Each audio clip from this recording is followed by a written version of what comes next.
Hey, this is Once Upon a Game, a one-shot role-playing game variety show where every week some nerds get together on Eric's Twitch channel, play a story game, and have a cool adventure. I'm Sam. You can find me at Passruns on Twitter. She, her pronouns work fine. I will be your sort of facilitator, host, light-skinned devil for the evening. Um, uh, I'm very expensive and you can afford me. Tonight we're going to be playing a game called Spitfire and Straightlace by Ali Boustion. DC, is that how you say her last name? No idea. Oh, cool and good. Well, Ali, if you watch this, I'm very sorry that I mispronounced your last name. It is about two cops trying to convince each other of the moral superiority of their general way of going about doing things while also trying to work and solve a case together. And to do this thing, I dragged, kicking and screaming, two people I quite like, Mick and DC. You guys, why don't you introduce yourselves? Names, pronouns, where we can or can't find you on the internet. Mick, why don't you go first?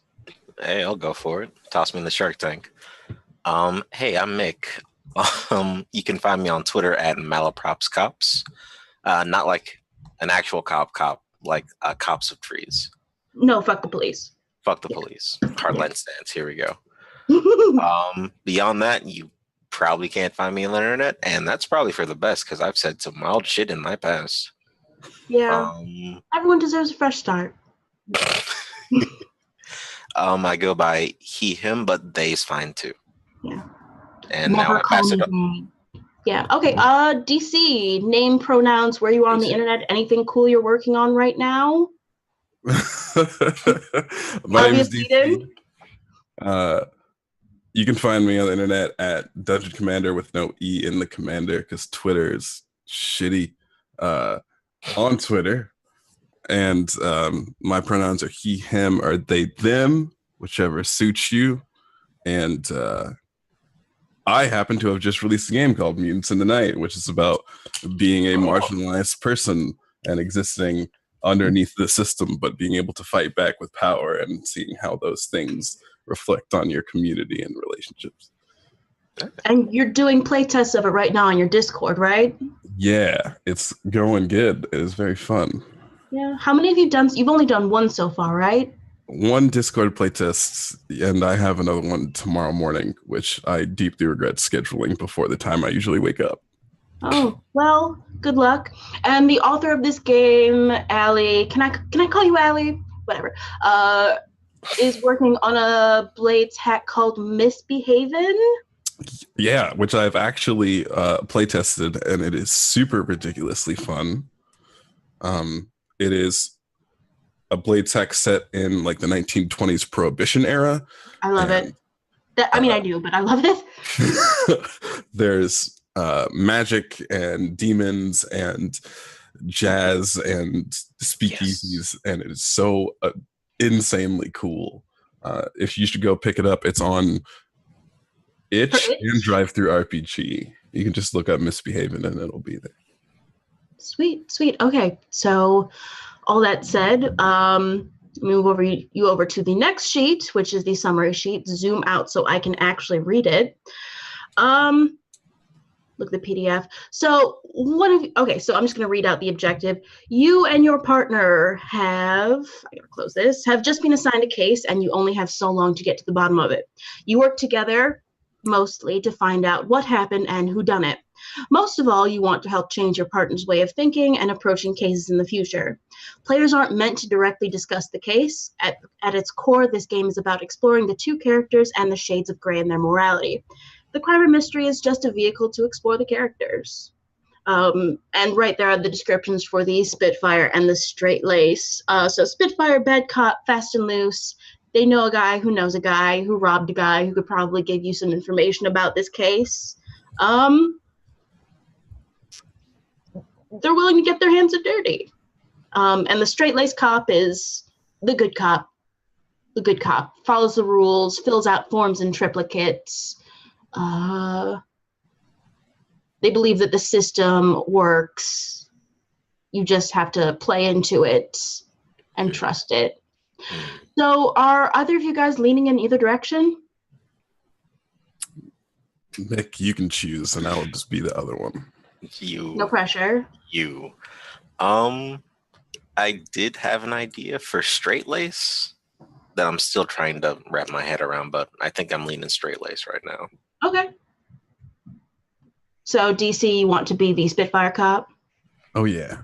All right. Too old for this shit. Wait, was that an option? One of us has to say it, or maybe both of us. But I'm 5 weeks from retirement. I can't be too old for this shit. And this is technically a game that doesn't need a GM or a facilitator, but it's less GM-less and more GM optional. And when I was putting this together, it did not occur to me that I could play in a game and not run a game. I'm a mess. So I will be here to bounce things off of and to play all of the what in a normal game would be NPCs. And also your gruff but affectionate sergeant who thinks of you as family. Not Captain Holt. I'm not saying I'm Captain Holt. That's exactly where my mind went. Captain Holt. Yeah. So no one gets to be Captain Holt in this dystopia.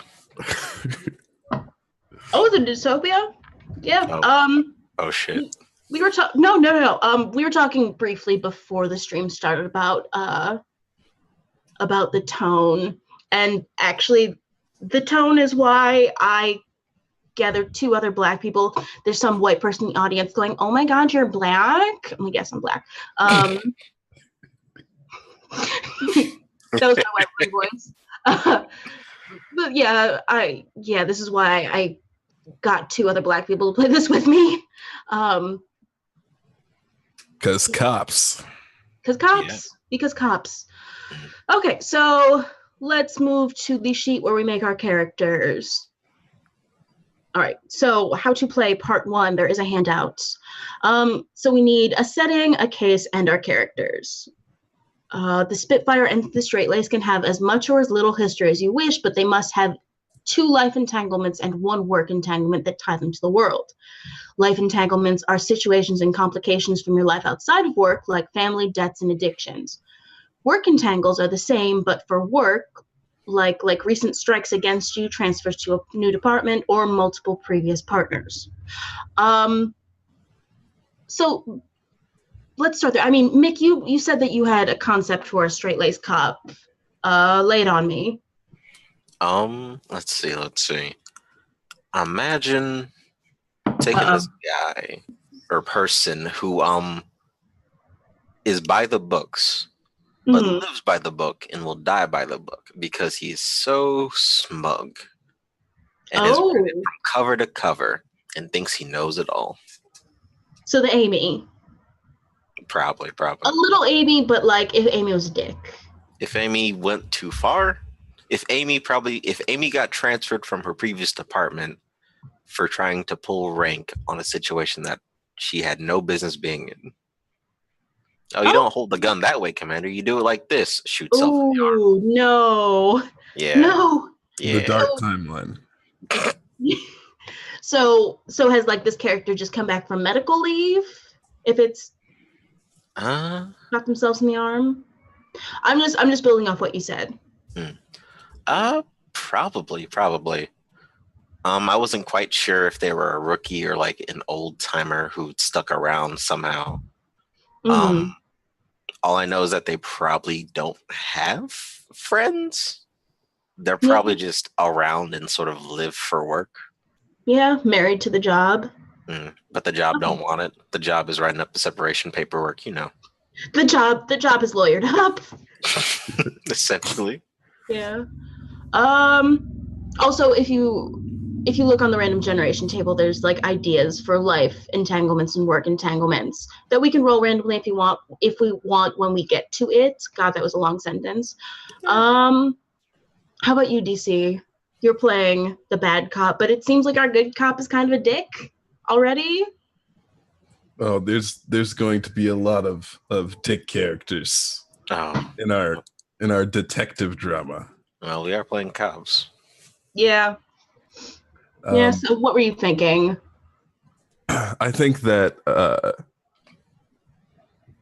my dirty cop is the kind of person who nobody wants to like be partnered with this person because everyone knows that the reason that he has like a high solve rate is because he plays the system. He plays all of these people against each other, and he's kind of like entangled in this web. Um, like that movie with Denzel Washington, but not as smug. I don't know the movie. What's the movie? I got Is the nothing. one word he walks away from the car that's on fire for whatever reason? No, that's Man on Fire, I think. Yeah, that's probably it. Wow, that's on the nose. For scenes in a movie called Man on Fire. Training Day. That's the one. Oh. I don't know Yeah. that movie, so I'm gonna trust you. Yeah. Okay. Yeah. All right.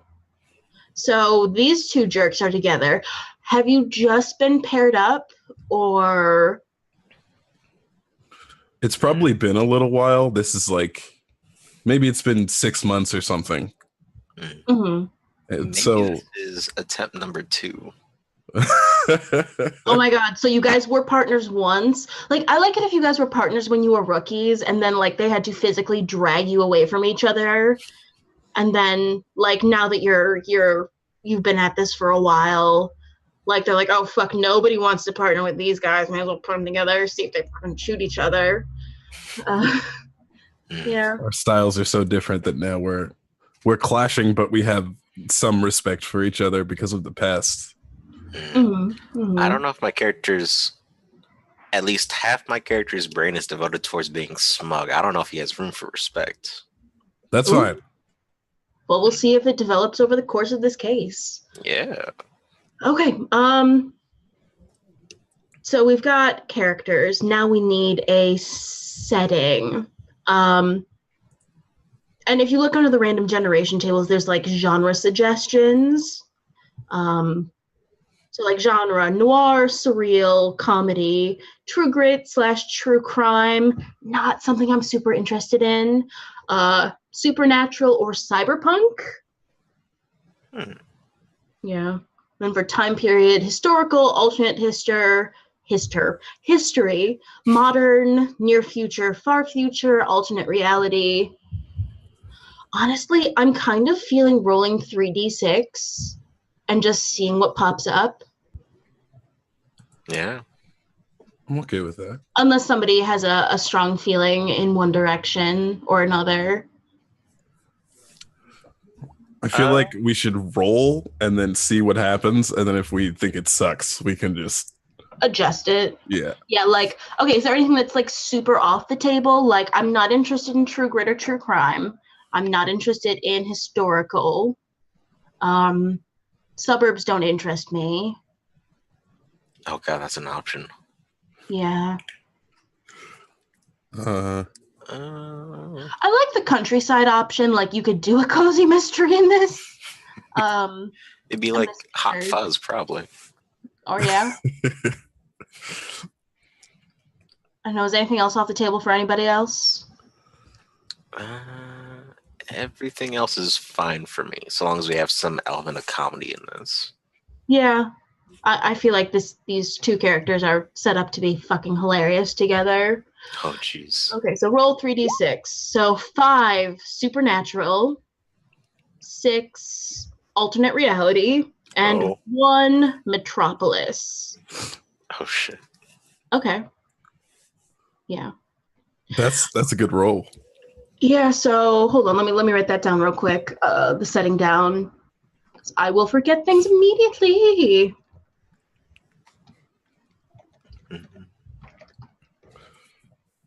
I wonder where the path diverged to make this alternate reality. Werewolves? Oh fuck. Yeah. Also, now is as good a time as anything to talk about like general thematic material that is off the table. I should have talked about that first, but I got really excited. So I don't do on-screen sexual harassment. So if you guys feel like flirting with a bartender against her will, don't do it. Animals, kids, poop. Poop? Poop. Okay. Off the table. What about you guys? I know this is we're playing cops. So like I anticipate us all being good to each other, but like, is there anything explicitly off the table for you guys? There's been a lot of suicide stuff lately, so I think we should keep that off the table. No, like if we're like no like murder suicides. No, this person died and we're trying to rule it a suicide. So no, okay, no suicide. Mick, anything you don't want to get into in this supernatural setting? I can't really think of anything to really avoid because we're usually pretty good about not approaching topics in a super insincere, gross way. Yeah. And also, I've gathered together 3 people who probably have the similar relationships with Popo. Yeah, okay. So yeah, cool and good. And if at any point you feel uncomfortable with subject material that is coming up, X card. It exists. We all know what it is. We all know the X card. Cool. DC, you're not saying anything. Oh yeah. Yeah, okay, cool. Yes. I am a general nodder, but I will be more vocal with my yeses and nos. Okay, yeah. Because sometimes I'll be looking at the Roll20 and not you guys. So yeah, or put an X in the chat. And we'll stop immediately and backtrack. Cool. All right. So we have Supernatural, we have Alternate Reality, and we have Metropolis. What the hell does that mean? My immediate instinct was werewolves, but I'm also thinking of the Dresden Files, which I hated. The first book was fun. Or like the October Day books by Shane Maguire, which are, the realm of fairy bleeds over into ours, and there need to be liaisons. I don't know. How do you guys feel about supernatural stuff? Supernatural procedural. Maybe we're like supernatural cops, and that division is like the shit division. Yeah, like nobody wants to go deal with a drunken wizard on a Saturday night. Like we don't get stuff solved as much in that division because we don't have supernatural abilities. Yeah, it's like I mean, you can have supernatural abilities if you want. Somebody want to be a wizard, vampire, werewolf, fairy. Genre is no object here. And you're putting it on the table. It's absolutely on the table. Can I? Oh, I might be a shit wizard. You can be a shit wizard. Be a shit wizard. Be the like shit what kind of shit wizard? Like you can barely scry, or like you're washed.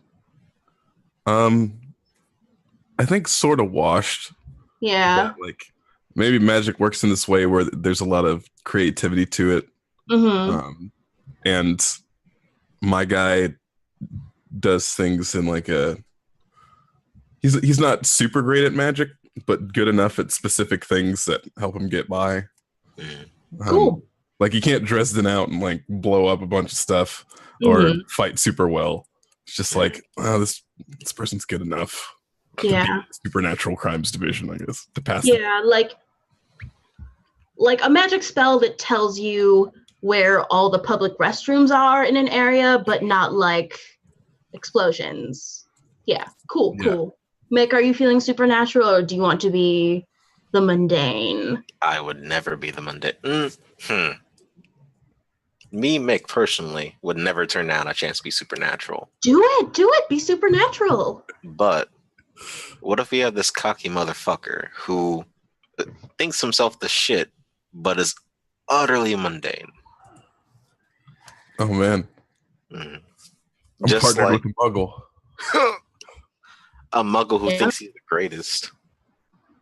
That's great. And But- like, I feel a little element of overcompensation here. Like, you can't even do the public bathroom spell, so like which is absolutely a thing now in this universe. It's a pretty useful spell. It also tells you like which ones have abundant toilet paper. Mhm. This is No. nothing brought this on, by the way. I don't know why I'm thinking about bathrooms right now. Dipping into your personal life, really. No, we're not going into my psyche right now. I'm just thinking about public restrooms. And now we enter Sam's mind palace. I'm on my fucking Benedict Cumberbatch. Oh no. Oh, no. That was a cursed name. I'm sorry. You've cursed us. Actually, you know what? I figured it out. I'm What? thinking this character is the type to sort of like, oh yeah, no, my grandparents were like druids and shapeshifters, so I got a little bit of the wolf in me, they'd say, or some nonsense like that. Does he? Do they actually have the wolf in them? They probably have a slightly better than average sense of smell, but not by much. I'm 1/16 wolf. My grandmother was a werewolf princess. I'm in hell. This is hell. I've made hell for myself, and it only took 10 seconds to come to fruition. So many shots fired. No, just... Okay, I gotta stop laughing. It's too Okay. true. It's so real. Okay, yes. Okay, so you're 1/16 werewolf. God. Oh god. And you only have the wolf in you after like 6 gin and tonics, if you know what I mean. Christ. Okay, all right. Eric just laughed and said the game's cursed now. You knew what you were getting into. You all did except for DC. Okay, all right. So that said, okay, so we have 1/16 werewolf cop. We have garbage wizard. You're welcome. I'm a blessing. Eric just copy pasted what Ali said in the chat. I'm not looking at Twitch right now. I'm hilarious. It's okay, what the people all right. deserved. My character is the kind of trashy wizard that goes up to ladies who are about to smoke, and he's like, "Need a light?" And it's just inconvenient. Like maybe like one time he accidentally like burned himself. He goes like, ow, ow, ow, ow. One time. One time. All the time. All right. Fuck this spell. What kind of supernatural person is the chief? Vampire. Oh shit! Yeah. Night cop. Night cop. Like a Nosferatu or a Dracula?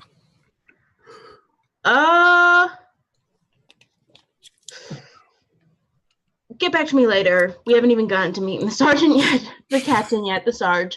Okay, so yes. So now that we've decided what kind of shitty wizards we are, and we can work out like the city and the alternate reality in play. I mean, the alternate reality element is there are wizards and werewolf princesses. So now you guys need 1 work entanglement and 2 life entanglements. And if you guys need inspiration, there's 20. Or you can just roll a 3d10 and pick what you got. I have no horse in this race. I'm just here to make dick jokes. Isn't that what we all want? This time I'll throw Yeah, DC actually- under the bus first. Yeah, ooh, goodness. Ooh, that was more on face than you needed to see. Yeah, actually, I was talking to Mick. I'm telling the audience this. I've told this to DC. You guys think about your entanglements while I talk.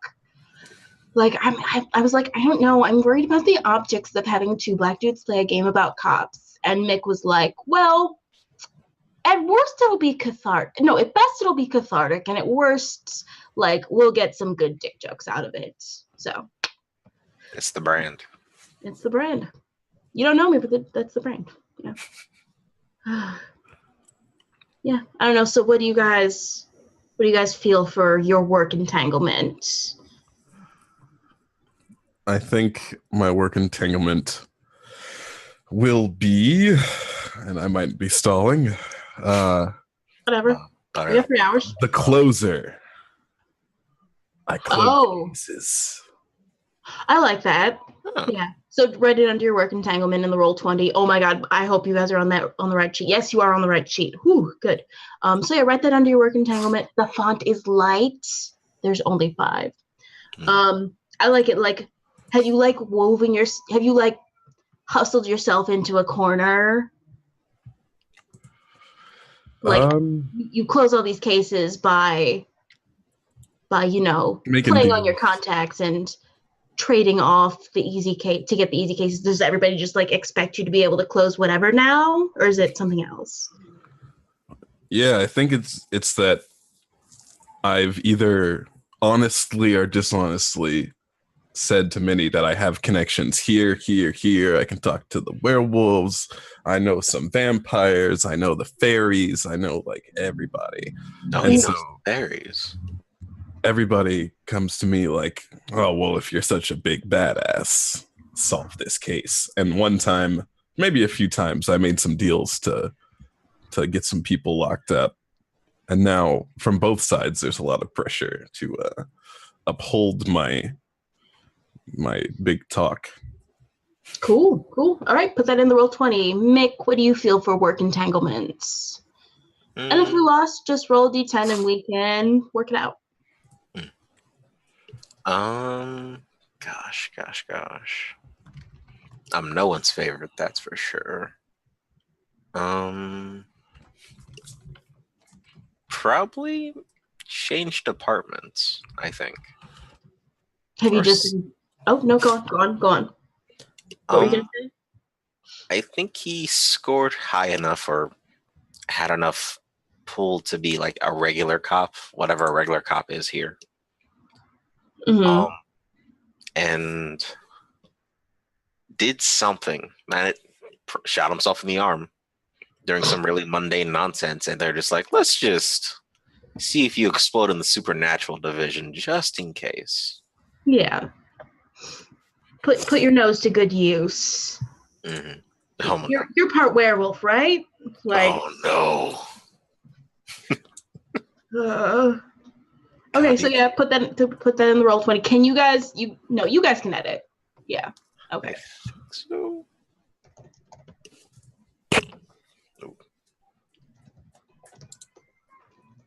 I'm sorry if you're picking up keyboard noise. Aha, yes I can. Yes. Okay. Cool. Okay. I put that in the roll 20 for you guys. Okay, so now you guys need 2 life entanglements because we know who you are as detectives. I don't know who you are outside of work. I like number 8. We don't talk about that. But I'm not one of the detectives, so you guys you need 2 of them. Yep. That was one that I was going to pick. Oh, cool. Maybe it's a mutual. We don't talk about that. Like on the first time they sent us out, like something happened, and we just don't talk about that mission. We're banned from every Mexican restaurant in the city from then on, or something like that. Oh, so it's more of a facetious. We don't talk about that. Maybe, although that might be playing it too soft. Whatever. Like, no, that's something to bring up. Like, you guys somehow, by mutual discussion, do not talk about this thing that went terribly wrong. Like, maybe it goes deeper than banned from every Mexican restaurant in the city. Maybe we'll find out what happened. So if you guys want to share that as a life entanglement, I don't see why you can't. That would be cool, since we yeah, you guys have a history. Yeah, I think that's a good one to start with. Yeah. Oh, yeah, that's it. That's DC just said I don't see sheets besides the handout. Yeah, that's it. Just write everything on the roll 20 so people can see. Got it. Yeah. There is an included character sheet with the book, but I think it's for play past 1 session because it's got a morality tracker. So, Yeah. So I figured, you know what? I'll just reproduce it here.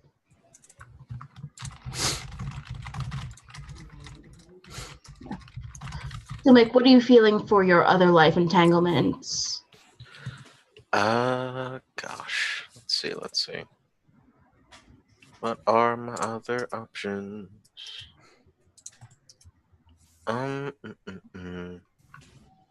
These are all really good. Yeah, they're all pretty good. Maybe generational gap.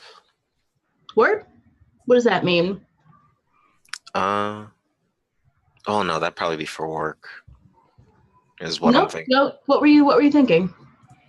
I was thinking maybe generational gap in the sense of they have grown up hearing about these cops who could honestly do no wrong, and they're like deeply into the cult of personality that is like the public service of police officers and people like that. Mm-hmm. Why they hit the books as hard as they did, and why they think they know more than anyone. Idealizing a past that you can't get back, and which probably never existed in the first place, to be honest. Mm-hmm. That's what I'm thinking. Yeah. All right. Sure. Yeah. I like so you want to live up to this ideal that you have, and you've become a huge ass douche in the process. No big. Yeah, that's no problem. It won't come up. Roast. Yeah. Yeah. Won't immediately come back to bite them. Yeah. Okay. How about you, DC? I think I want to go for Sleepless. And that is because my character ends up spending a lot of time out in the streets at night, going to parties, fraternizing, and probably has like some insomnia thing going on, but spends all their time hanging out with the wrong crowd. Yeah. Relationships take time and effort. Yeah. Okay. All right. So let's see. So we've got a setting. We've got characters. Now we need a case, and we're just going to work to come up with this together. I have no prep at all. Why should I prep? You guys are doing all the work here.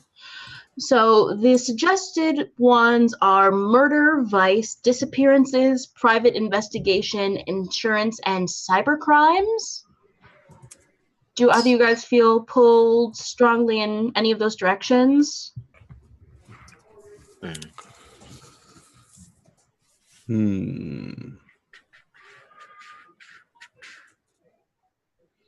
once again, like, if you don't, we can just roll a d6 and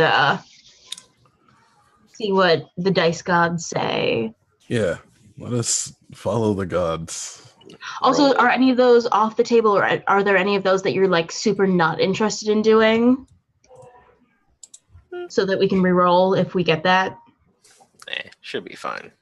Okay, how about you, DC? It's all good. All right, roll 1d6. Private investigation. Okay. What does that mean? Somebody probably comes to us with a job that they want to be off the books. Oh. Maybe somebody on high, like needs some detectives to take care of stuff on the hush hush. Yeah. All right. Mick, tell me another thing about this. It's probably a dirty cop from up top, which is the only reason. So, yeah, okay. Yeah. Because otherwise that's fine. Otherwise my character probably wouldn't take the case. Because otherwise they'd just be like, oh, I don't do charity. I just do what's in front of me. And that's probably the reason that DC's character is involved as well. Yeah. Okay. All right. Scratching myself. Cool. So something that they need to be something that the department needs kept on the low, though. Someone corrupt on high wants you two to investigate for them. And then we need a case complication, I believe. How to play part 1. And, 2 case complications. Okay. So yeah, before we get into that, like what are you guys investigating? On the down low. And again, I don't have any ideas for this. I got nothing. If the person up top is dirty, then maybe there's a deal between this superior and like a big drug dealer business person who like pays them off. And that person is violating whatever agreement that they had. And that the higher up doesn't have like, straight evidence of it or something yet. And they're like, check this out for me. All right, I like that. Mick, are you into that? Yeah, I'm into it. Okay. So yeah, you need to low-key find some evidence to put this drug dealer? I don't know if it's a drug dealer though. Sort of like a kingpin figure that does a little bit of everything. Yeah, a little knee breaking, a little insurance fraud, a little book cooking, a little drugs, but drugs are not a good look, really. Drugs can be traced. Okay, all right, so yeah. The crime variety pack. Yeah. The crime family pack. So like Cool Ranch crime. I was just thinking that. Oh my god. Frito crime. Yeah. Special edition crime. Now I like the chili cheese crime if we're getting into it. God. Okay, all right. So now we need 2 case complications. So the suggested ones are famous face, cold trail, disturbed crime scene, rumor has it, friends in high places, and meddlers. Do you guys just want to like put this on the dice? I actually think famous face would be okay. Famous face. Yeah, I could see famous face. What does that mean? It's like Beyonce's grandson. Fantasy. Beyonce is, of course, the queen of the light fae, ageless and undying. Yeah. Her grandson like just gets away with shit because of the family name, you know. The family name is just Beyonce. Knowles Carter, yes. I'm glad Beyonce's a fairy in this game. Of course. Immortal, ageless queen. Okay, all right. So, fairy Beyonce's grandson. Hold on, let me write that down. Yeah, and like everyone else is great. He's like the shitbag. Maybe that's it. Maybe that's why it has to be on the down low. Maybe he's finally gotten soft and is just like, maybe I was doing some bad things. And the person up high is just like, time to put him away. Yeah, maybe he's gotten cold feet, but he's in such an impenetrable position that you can't find anything on him. Okay, we should probably name this fairy dude, but until then, also I'm picturing him looking like, I was gonna say Jesse Williams, but that's too close to Detroit Become Human. Now we can take it back. Yeah, let's pull that one back. Whatever, we can think of handsome dudes later. How about the other complication, Nick? How about the other case complication? What are you thinking?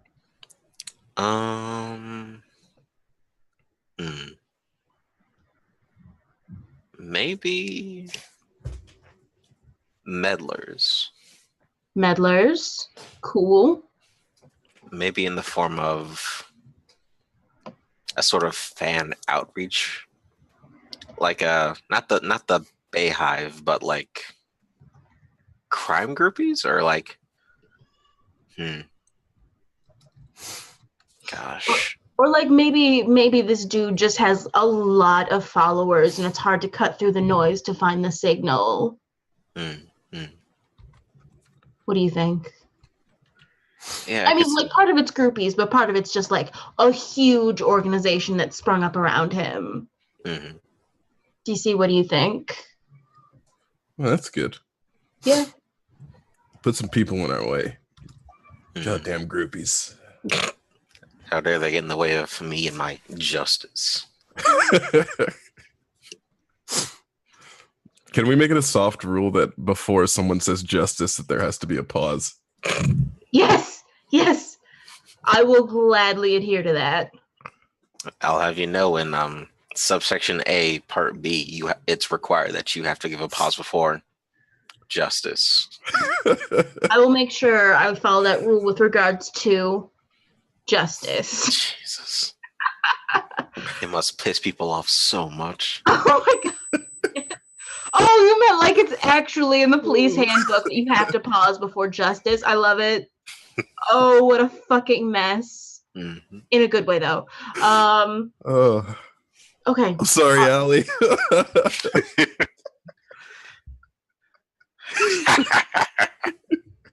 Eric just said in the chat, you must put on sunglasses every time. Yes. It's probably like casting a spell that makes it so a crime scene's much more likely to be solved or something. Yeah, it's taking you in for obstruction of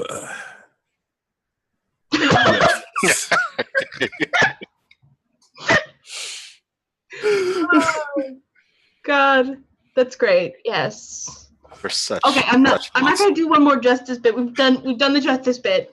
I'll do a justice bit later. Okay. So we've got all of that. Let's see. So play starts with your sergeant giving you the case.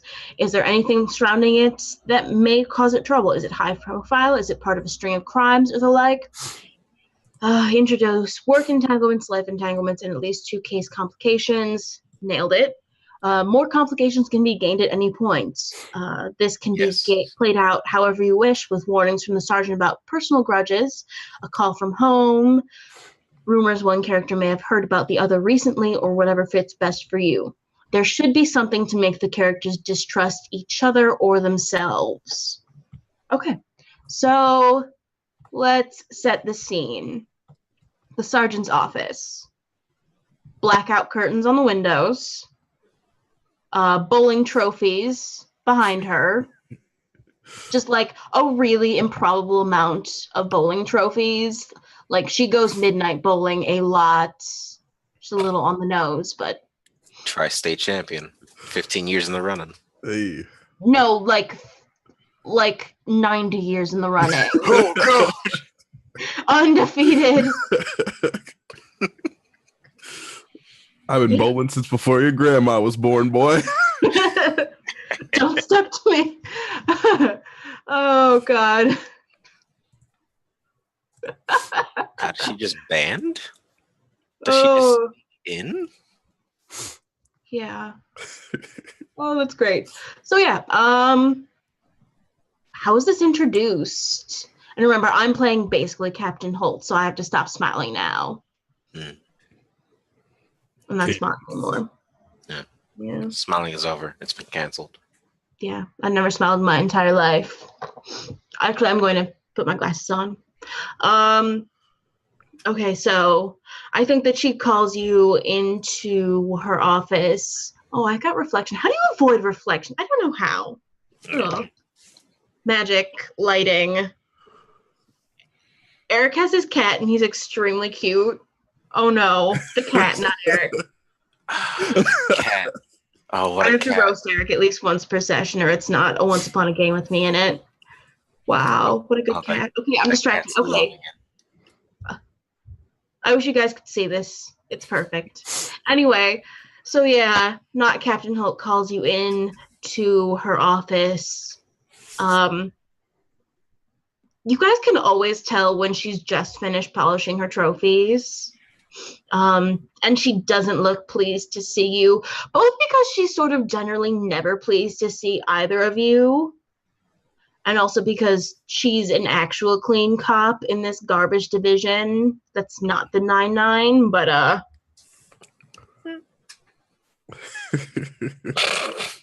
and she I always do. We got your this face for a solid 5 seconds. You're welcome. I'm a gift. God, where did I leave off? You're not pleased to see us. Yes. Because why would you be? Yeah, probably because she's never fucking pleased to see you guys alone in her office. Regardless of your commitment to justice. There we are. and oh God, we killed DC. We killed DC.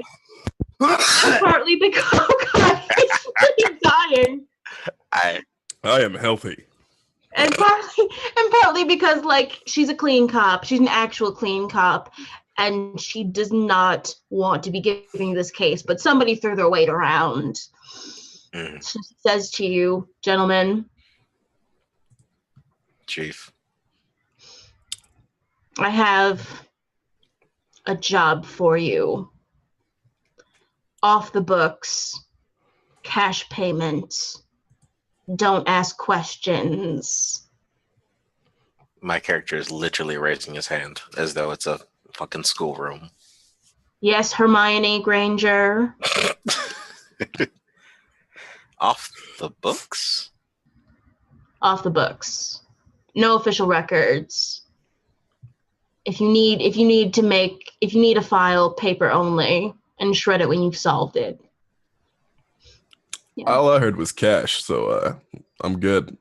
But I love records. I know. This is going to be very hard for you. I'll do my best. I guess. You always do.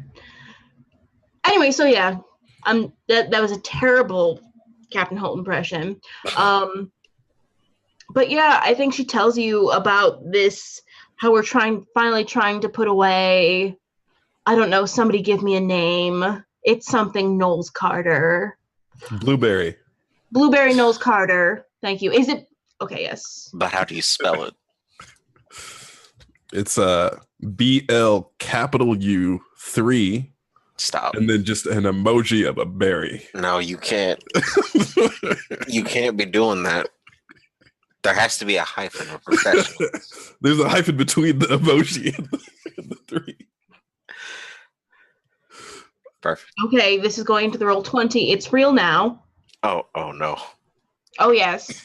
Oh yes. Never play dumb shit chicken with me. I will always play it completely straight. Oh, I'm completely serious whenever I say these things. Oh, good. Yes, okay, so Blueberry Knowles Carter. I like how Beyonce's just a literal fairy. I like how they pass on the name like it's the royal. Oh, yes. Yes. And she...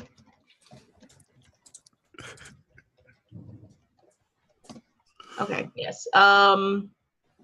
And she tells you basically like, we have left the scion of House Knowles Carter alone for the... No, not even... Thank you, Eric. Not even like the scion, the youngest son of House Knowles Carter alone for long enough, but the powers on high have decided that it's time to bring him to justice. Yes. So yes. And hold on, let me look at the fucking handouts again. She looks at the two of you and says, "Do you know why I've given you this case?" Because you're taking a slice out of Blueberry's pie. Is that a threat? Because we're the best officers playing this game. Because we're the best officers suited to this, and you wouldn't send out anyone else.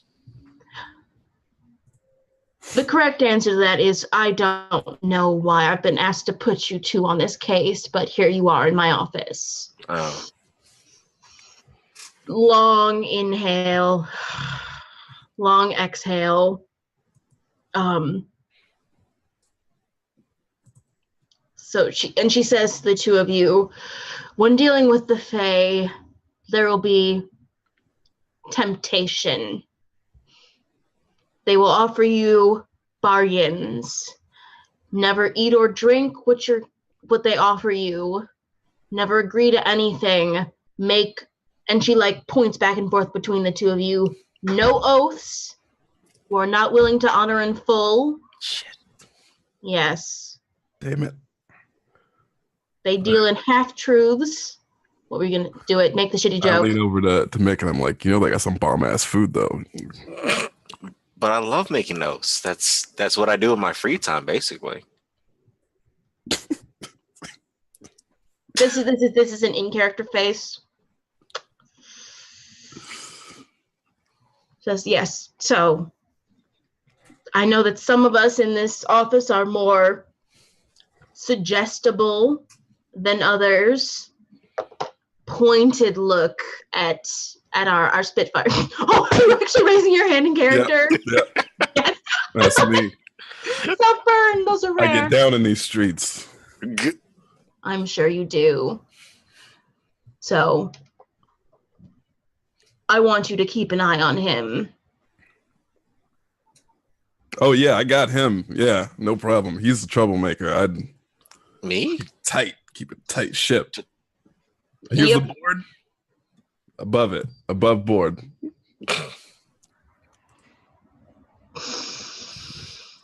Inhale, like she can't tell if you're being disingenuous or if you like actually misinterpreted what she meant. No one will ever know. Yes, let's just keep that ambiguous. My character is like catatonic with shock, just like me not being good. I'm great. I'm great. So they're just saying it to themselves, like, this is out of character. This is going to be terrible. I know. I'm super looking forward to it. In character, there's just like another long sigh. Yes, you'll find the case files on your desk, and she like waves a hand. Actually a wizard, actually a halfway competent wizard, and when you go back to your desk, the files will be there. This is the trick she fucking loves to pull. Just to rub it in your noses that you're fucking incompetent. Yes. And she looks at one of you, looks at the other, says, dismissed. You have 1 week. Gather the evidence we need to put Blueberry Knowles Carter away. The rewards will be substantial. Okay. All right. Officer of the law never needs a reward, just the feeling of justice. Take his share and just put it in my mattress where I keep the rest of my money. Mattress. Right in there. Okay, all right. Oh god, this is so good. And on that note, it has been 54 minutes, so I think it's time for our first break. And once we come back, we will get into the actual case of Blueberry Knowles Carter. Eric, do the drop. Free us.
Hmm.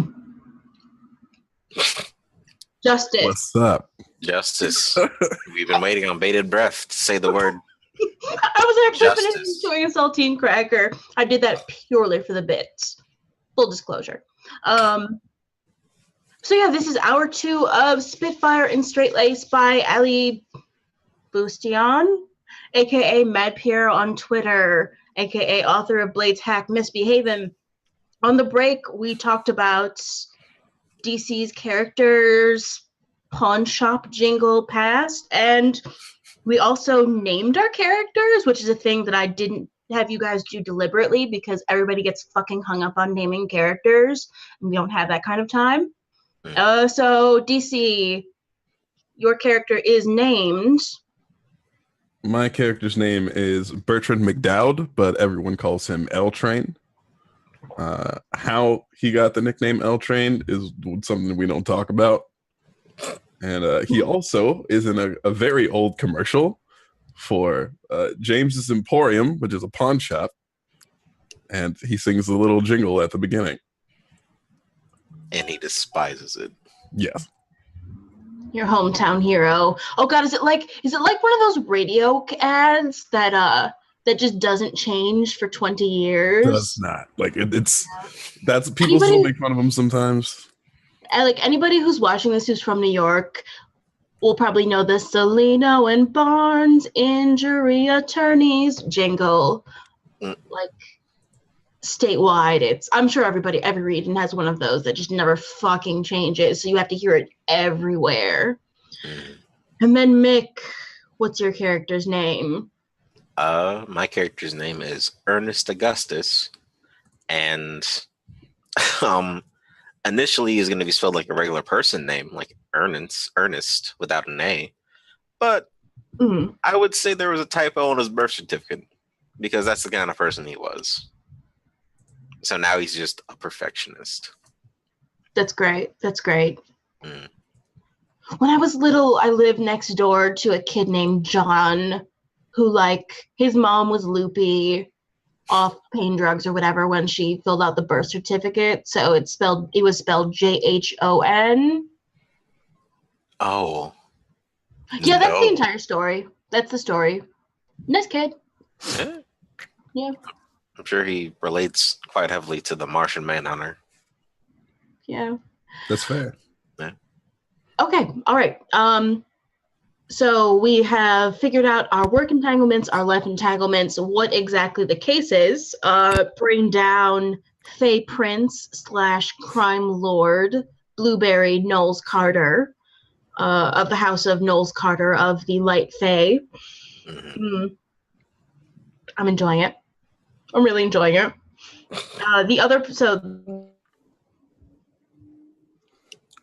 Is that this is a probably I think like fantasy. Poof, return. See a lot. Return to us. You're back. You good? Yeah, I was just making a face for when I unfroze. Yeah. One time when my internet connection was bad, I did a bit with like sunglasses. Oh no, Mick, you were there for that one with the sunglasses. That was a top tier bit. That was incredible. Amazing. They were very big sunglasses. Anyway, so yeah, one of the problems is that like this is a very famous person, and a Fae Prince. Even though everybody knows he's dirty and he's got his fingers in a lot of crime pies. Cries, if you will. Cries. No. Fuck off. Blueberry cries. Well, by the time you're done with them, I'm sure. And like the other problem with this is that there are a lot of meddlers. There's a lot of groupies, a huge crime organization built up around him. And I do wonder if this was intentional or if he's, a cold-blooded crime lord or if it was just an accident. We'll find out and play. So all right, and you guys have been ordered to watch each other because when dealing with the fair folk, they will try to trap you in agreements and bargains and take you under the hill and replace your children with changelings. Or your dogs with fairy dogs. I don't know. Unacceptable, actually. Fairy dogs eat so much. Something to think about. Yeah. Yeah. Okay, so next, decide which course of action to take first. That person will lead the following investigation scene. Note the course of action and whose it was. Narrate and play through that scene, detailing evidence found and if the method leaves a mark on the characters. Does it remind them of one of their entanglements and leave them unfocused? Does it help steal their resolve and stay the course? Once you hit on something that the lead thinks fits the case, they can end the scene whenever they see fit. Remember, the point of the investigation is to sway your partner's way of thinking, not just solve the case. So yeah, I wrote down somewhere later in this one-page instruction, it suggested that you guys need 4 things. You need a suspect, you need a weapon, you need a location, and a motivation. So maybe, I don't know, maybe there's something in this case files that's like a lead on something you can pin on Blueberry. Maybe there's a weak point in his organization, a hole, I don't know, spitball at me. Maybe one of his close goons got into like a fight at a club or something like that and ended up killing somebody. Ooh. Caught a body. Right. So it was about a week ago. No, you can't do this. I had to. And if we hover this over their head as if we have evidence, or maybe we do, that it's like, hey, give us an in with Blueberry. Yeah. And, you know. Okay, all right, that's a start. So maybe L Train is leading this scene. It does sound like an L Train sort of push. Yeah. Yeah. Yeah, I do all sorts of drugs in this place. So we in probably the interrogation chamber. Yeah, no. When people aren't in here, you know. Fucking A. Yeah. So, woo, we're we have what's the name of this brutish, probably like elegant and yet very tough looking. Yeah, thing. like. Did they all take on fruit names? Ooh. Oh, this has to be like pineapple. Kumquat. Because he's sick? No, because the spine's at the top. Like that's the toughest fruit they got. Okay. What about durian? Ooh. Okay, durian's pretty good. Durian. That almost sounds like a real name. It does. Yeah. And also, aren't durian spiny? Let me Google durian. I mean, Yeah. Yeah. Wow, that's a really horrifying looking fruit. I had one yesterday. Aren't they stinky? It was a decision that I immediately regretted. Okay. I was just trying to eat some sushi, and there's some fruit. What is it? Oh, that's a durian. Durian also in this world smells a little less good as all the other Fae do. That's probably why they did durian. Yeah. Maybe his real name is like 27 syllables and incomprehensible and has like 12 titles attached to it, but you can call me Durian. Okay, yes. Okay, so where are you going to shake? Him, them, her, down? You decide. Probably them. They're Fae. Yeah. They're probably like gender fluid or something. Yeah. Today is a they day. Cool. Where would we shake down a Fae? Where would we pick them You up shake at? down anybody. A boba shop. Boba shop it is. Because Hell yes. everybody loves boba. Shit, you're right. Actually, I don't get it. I don't. I don't like the little balls. Everything else they got, without the things. But that's no. God, you're tearing this family apart. This is how this session ends. Tapioca ball. This is the thing they don't talk about. A boba shop on the L train. It all went downhill from there. All right. Okay. So yes, we're in a boba shop. When is this?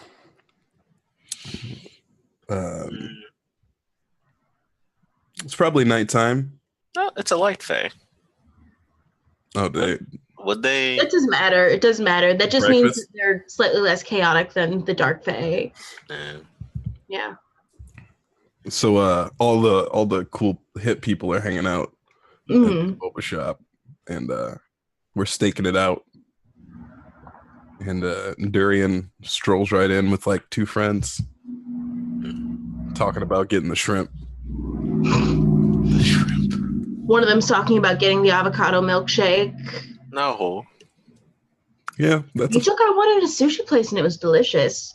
So yeah, are you guys just like at a table absolutely looking like fucking cops? Oh, I look like one. I look like a cop. I look like a goddamn police officer. I have ordered 15 drinks to be polite. Yes.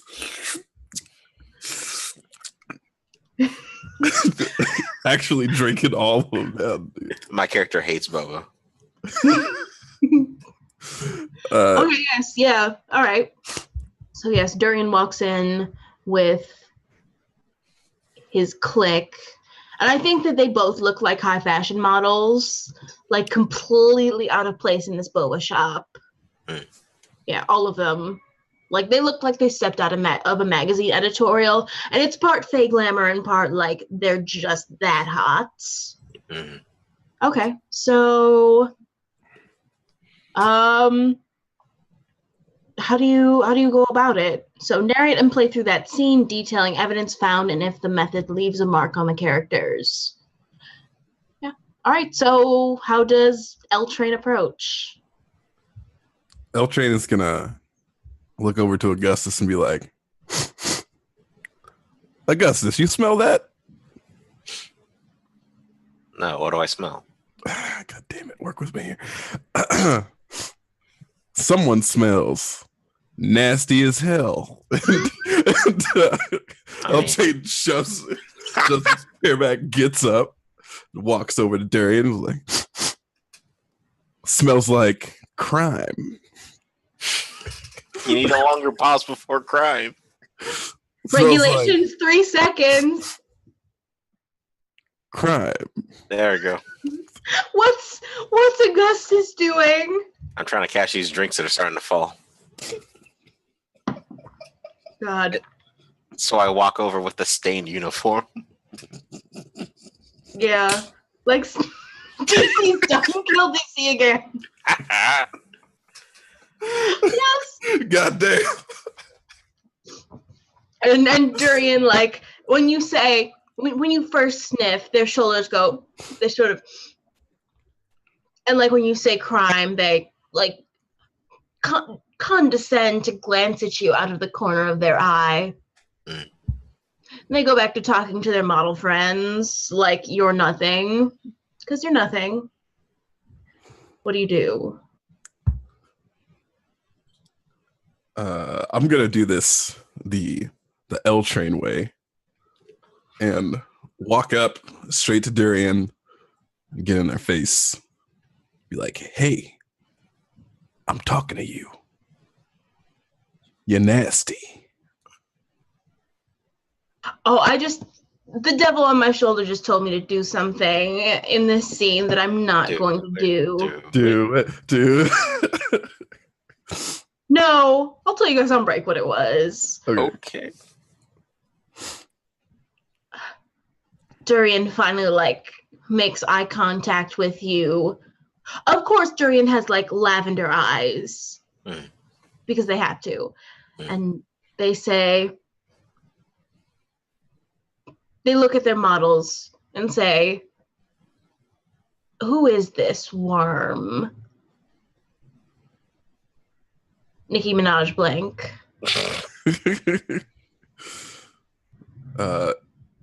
L Train looks back, trying to be like, "Where is Augusta?" Augusta strolls up, like right up. Like I was like, "You're supposed to be right here. Like we're supposed to be intimidated." I walk up. I have tapioca on my sleeve. This is Officer, I don't know, 311 Bertram McDowd, and you are Darian, correct? Is that your name? Durian. Yeah, that's what I said. Like the fruit smoothie. Oh, and I'm gonna drink it down. Wait. I'm gonna drink it down, baby. I don't. Yeah, he's gonna drink it down. Okay. This is highly untoward. I raise my hand like slightly. Hold on. And I just sort of like the side to side audible, just like, hey, you can't eat people. You know that, right? I didn't, bro. You're killing the vibe, right? I'm trying to intimidate them. Oh, you should just. It's not working. You wait a minute. We're talking. You're on pause right now. Hold on. All right, intimidate. Okay, we can do this. Intimidate. So just like beef. Just put the chest out, and then we're gonna, you know. Yeah. Flex on. Okay, we back. All right. You fruit smoothie. Terrible fruit for a terrible person. We have some evidence that you laid somebody out on the concrete at Studio 67. Oh boy. I don't. Studio 67. Yeah, 67. 2 blocks away from Studio 69. Thank you. I was waiting for you to get to that. Thank you. Oh, yes. Have the decency to take him to 69. Durian has no memory of this. Oh, I guess Durian refers to themselves in the third person now. I love it. Is Durian not here? Durian is present. You are speaking to Durian. Yeah, they talking in third person, bro. Yeah, that's cool. That's cool. Yes, I think that you should. You need a moment? I can get you a water real quick. We have like 25 waters back there. No, I don't need your water. You come to a Fey noble in a public establishment and sling these accusations. First, that I would ever be seen in a rinky-dink nightclub like Studio 67. 67 is popping on Thursdays. Don't hate like that. Yeah, man. They're pushing to be one of the big ones now. You don't give it 3 to 5 years. Though. Like don't push like. I would never be seen anywhere that hosts a Thirsty Thursday. First, I do not experience human feelings like thirst. Second, it's beneath my royal dignity. Third, I don't have a third thing. Hey, Darian. So we never told you about Thirsty Thursdays. How'd you know about Thirsty Thursdays? How'd you know about Thirsty Thursdays, Darian? How'd you know? Gonna need you to come down to the station.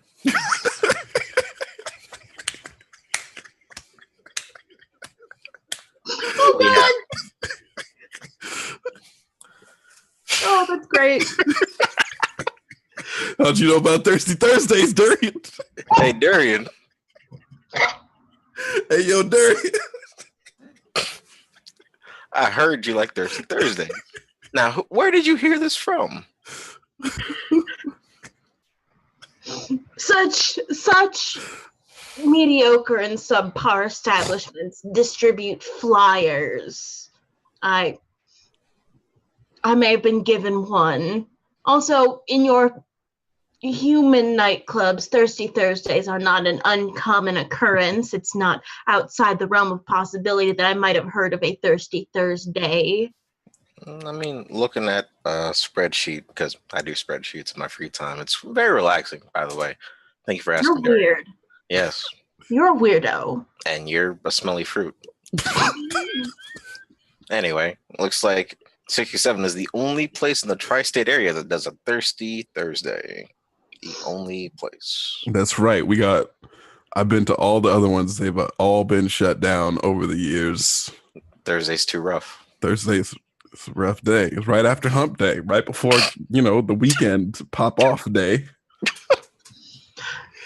Mr. Rude Detective, may I ask you a question? It's L Train. Wait, am I not the rude one? Wait, which one? Sidebar. Hold on. Which one of us has been more rude? I don't know. I feel like I've been pretty rude. Let's ask the other people, because Durian thinks we're both rude. Good call. We ask Good the call. models like, hey, do you like on the scale 1 to 5, which one of us is like ruder? They both pointed L Train. Shit. Man. See, I told you it's the look. Yeah. It's offensive. You're coming in hot. Yep. I've heard many people describe you as offensive. Exactly. Thank you. People recognize the work I put in, it's appreciated. Yep. Being a scumbag is hard work. Oh God, where were we? Oh yes, Mr. Rude Detective, I had a question for you. It's L Train. Yes. I suppose you think that you have a name.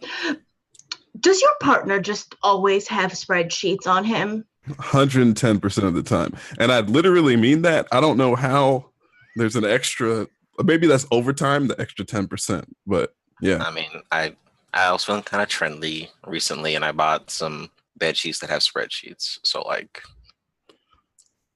it's like empty, Bed spreadsheets.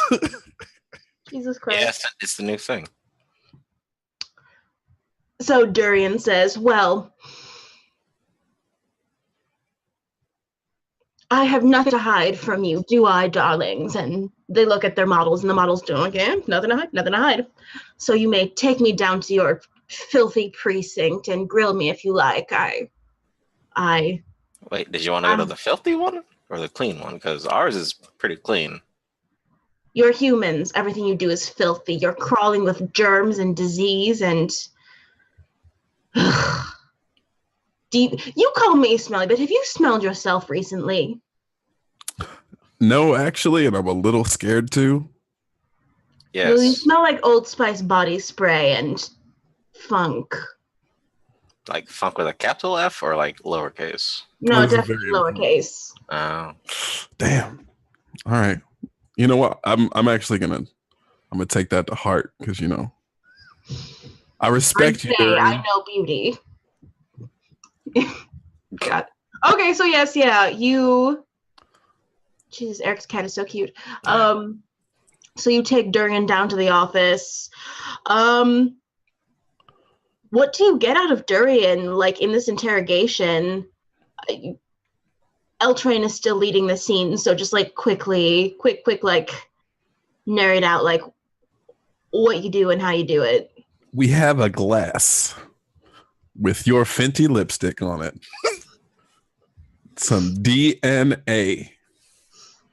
Even Faye's got DNA. Wait, did you do that commercial too?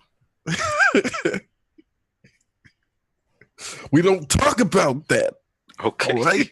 Okay. Bringing things up that I'm sensitive about. I'm sorry. Damn. God. Just have my back, man. I don't use Fenty. I use Chanel only. Not on Thursdays, apparently. Does Chanel know that? Because that's fancy right there. Betrayal. Not just on your words, but on your dedication to your makeup line. Oh yeah, maybe Durian actually does like have an exclusive like modeling contract with Chanel. So they're like, don't tell Coco. I'll tell you anything you want. We need an in with the blueberry, the bloobs. Don't call him that. He hates that. The BB, like the Berry Man. What do we call him? What's his name in his in group? The Prince. Or just Or Prince. not- Just Prince. Is it literally just Prince? Yeah, it's just Oh God, I'm just Prince. picturing Prince now. Does he wear Oh. purple? No, it He was wears blue. blue. Yeah. Yeah. Indigo. Like it's yeah. All right. He had a color named after him. Oh himself. yeah. That's a whole like a Fenty shade. A shade of Fenty lipstick that's just blueberry blue. Yes. Okay, so yes. Yeah, maybe if you don't snitch on Blueberry, you get the in, like they'll inform for you. Mhm. Yeah. And also like Blueberry absolutely did no, I'm sorry, Durian absolutely did murder somebody in that nightclub, but like catching that charge is less important than like losing free makeup for life from Chanel. Oh no, I'm definitely taking them to jail. Yeah, well, Yeah. they don't know that yet. Okay, so yeah, all right. So now that we've done that, next narrate the fallout of the investigation scene, but don't directly discuss the case. This can be in the car returning to the station while reviewing case information or anything else that fits. Do the characters see each other any differently? Is there now trouble starting to crop up around the case? Narrate the scene and play it out. The Spitfire and the Straightlace are both free to bring each other's entanglements and use them to their advantage. Does something at home make the Straightlace want to do anything to fast track the case? Does the Spitfire end up staring at their bruised knuckles on the drives and are forced to maybe reconsider their methods? So yeah, where's the fallout for this happening? This can be fast. Whether what we charge them, if we charge them at all. If Durian, it's like, do we? My goal is to make it so that we drop all the charges of the murder Mm-hmm. instead of giving like a reduced sentence or something like that. Yeah. So yeah. I'm probably pushing for the reduced sentence, but still charging. Yeah. That's probably where something crops up. Yeah. So yeah, but all right. Okay. So you guys are at cross purposes here. Where does this come up, but without coming up? The bowling alley. Bowling alley? The bowling alley. The one that the Sarge goes to all the time and has won all of her trophies at. Wait, in the background shot, is the Sarge just rolling bowling balls down the lane? Just completely ignoring us. Flawless precision. Yes. Yes. Sarge hasn't gotten anything but a strike in at least the last 78 years. Holy shit. Yes. Nice. Yes. Okay, so yeah, like what are you guys talking about? We don't have to play out this whole conversation, but like what are you talking about to express this tension between the two of you? Are you guys just like playing a 1v1 game? Mhm. Are you guys sitting at the bar in this bowling alley? Probably playing a game. Yeah. Who's probably better at making- bowling? I think L-Train's really good at bowling. I'm probably like, I have the literal like kitty rails up. L-Train's probably not that good at bowling, but is like decent. Yeah. Lucky strikes. It's probably Yeah. like a 10 statement crash of bowling pins in the background from Sarge. Another 10 statement, another crash. Like that sort of setup. Oh yeah. And like there's like distant music in the background. I think it's just Prince Purple Rain on the jukebox because Prince exists in this world. God, the beef between Prince and the Prince. Yeah. Do the characters see each other any differently?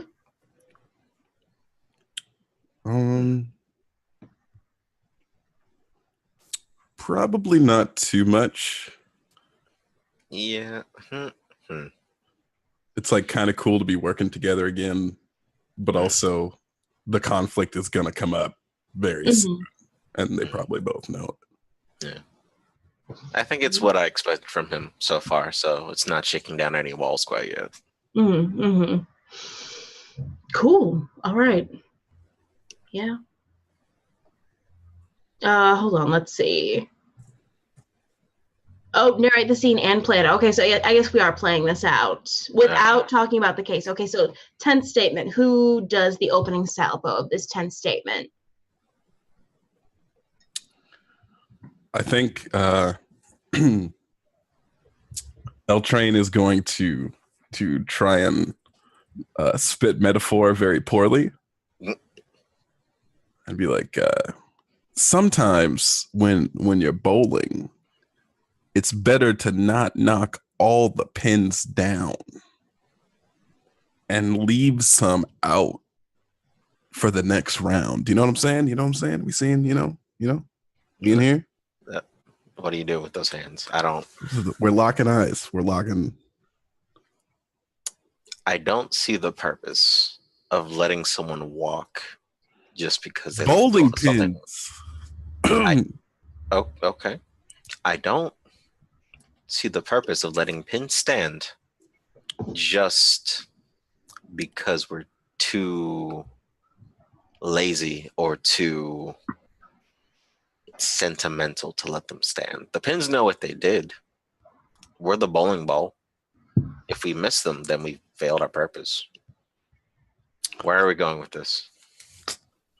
Sometimes when you let the bowling pins stay on the field, then now you have a pin that knows that you spared it. You could have got a strike, right? It knows it. You know it. You're rolling down the field. But no, that pin knows. Dude. So next time it rolls around, it's like, you know, now pin owes you one, maybe owes you two. Wait. Or a 67. Or a 69. The chief says in the fucking background. But like in this totally dead woman Captain Holt voice, yes. Yeah. Do people remember 10-7 splits or do they remember strikes? Are they paying us to leave pins up? Are we helping people if we aren't going for strikes? Like, I'll try my hardest and I'll hit some of the pins on this field because I guess they're playing novelty bowling. And if I don't try my hardest, I'll hit one. But if I'm trying my hardest, maybe I'll hit two. But if we keep lowballing, I'm not sure how many criminals we're going to let go. How many pins we're going to let slip through our hands. I'm just saying, maybe, you know, we go out there, see how you feel. That's why they call me the closer. I know how to knock them down and the roll only them person up. Who calls you the closer is Natalie from Archives. She's a good woman. I think she got fired like last week. That's why I said was. I didn't say was, did I? I didn't know she got fired. You caught me, okay? Oh God, okay. I think that might be the scene. Yeah. Okay, all right. So yeah. So you have an inn. I'm gonna make a note of that.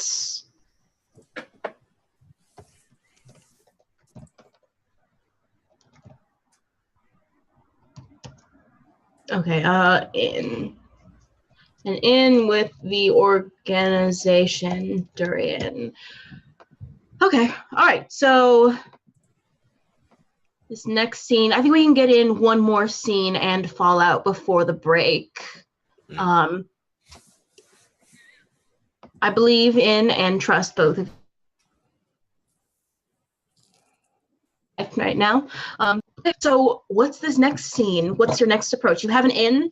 You are debating whether to let this Durian person walk with no charges and their Chanel beauty contract intact. What specific part of the organization are you guys investigating through Durian? I mean, Al Capone got brought down on taxes, right? That could be totally wrong.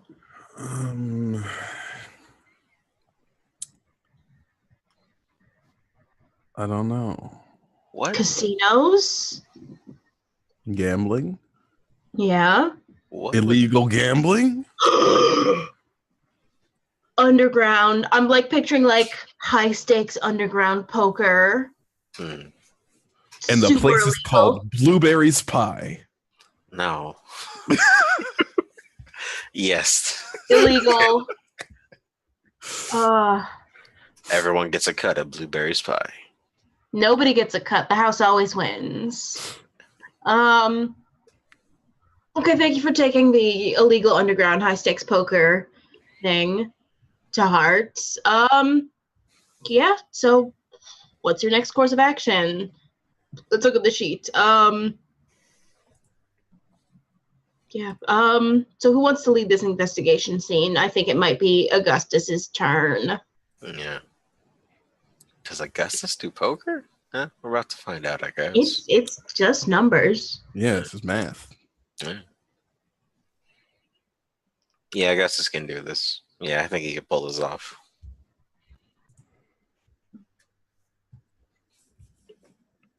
So what do you know about poker?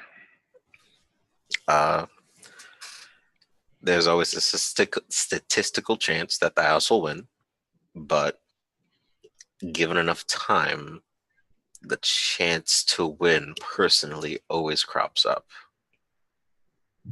It's like one of your bowling metaphors. If you're confusing and it doesn't make much sense, Okay, now I'm getting it. yeah, you got a good chance to win. But if it's straightforward and everything seems fine, then you should fold. Is my experience. All right, so let's just go to this underground poker club. Yeah. Oh God, what does this look like? My only frame of reference for this is like Casino Royale. Yeah, but all blue. A range of blue. Oh, that's Yes, like instead of like the green poker table, it's a blue poker table, and like all the servers are wearing blue. And oh my God, what if you assholes show up wearing bright red suits? Jesus. I don't know if they let us in. I mean,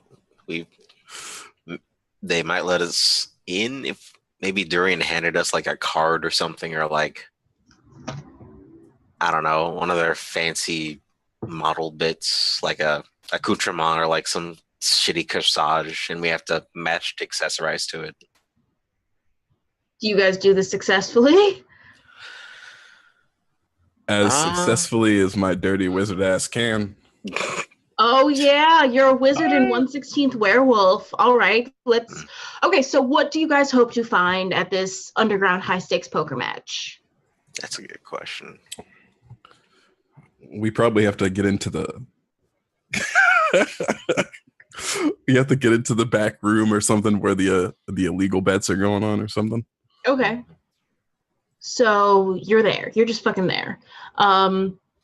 What do you hope to Augustus, what do you hope to find in there? What evidence are you hoping to gather? Are you hoping to record it? Are you hoping to set up a sting? Are you hoping to bankrupt the house? Actually,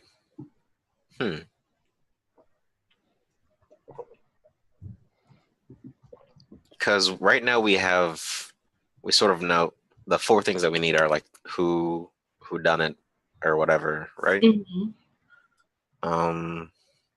I could see Augustus maybe taking what L Train was saying to heart a bit, like thoroughly, and it's just like, but in like the exact wrong direction, where they're just like, if we leave all the pins standing up, then we get more, but if we make it so there's no lanes for the pins to stand in, we can knock them down or some like terrible metaphor like that. It's just like, if I just knock out their legs, then we'll find all the criminals and we'll be perfectly fine. So yeah, so we open like, I don't think Blueberry himself is at this match, but like unknown associate is at the table. Another model. No, his bodyguard is at this table. She's like 6'4". She's absolutely ripped. If any of my Blades players are watching this, like, they're absolutely roasting me in their minds right now. She's 6'4", she's ripped. She's wearing a suit. I'm just gonna go fucking whole hog, smoking a cigar. Yes. She's a werewolf. And she sort of like sniffs when Augustus comes into the room and like sort of wrinkles her nose when she looks at you. Yeah. So you're at this table. What do you want to have accomplished by the end of this scene? I think Augustus is going to try and bankrupt this house. Okay, all right. And what's L Train doing during the scene? Are you guys cheating? Huh? Are you guys cheating? Oh, I'm cheating easily. Yeah. I'm not cheating. I think Augustus is probably not counting cards, but getting damn close to it just through sheer like handling of numbers and shit like that. Yeah, your mental spreadsheet. Okay. I think that L Train is watching Augustus and is going to see how Augustus handles this based on their last conversation. Because he sees that there's a change and it's like, oh, he's going to handle this. Like, I think it's going to go the way that we talked about. Okay, so I think you're up. I think that like there's just like a huge pile of chips in front of you. And I don't know, does the house notice? Is the house suspicious? Oh, they gotta notice. Yeah.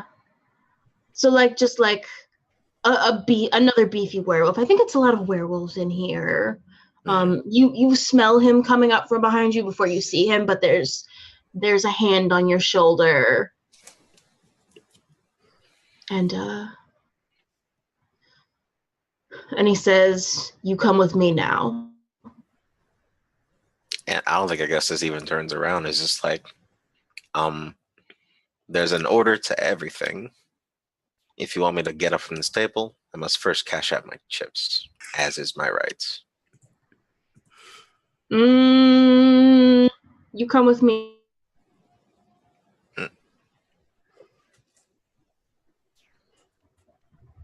You come with me, or and with one like big meaty hand, he just like grabs L Train out of his chair and like gets him in a chokehold, or I irreparably damage your friend.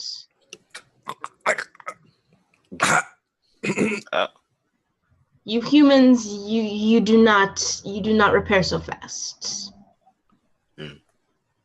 I'll give you that. You still want to cash out your chips? Let him go. He can hold the table for me. He plays badly, but you do you, boo-boo.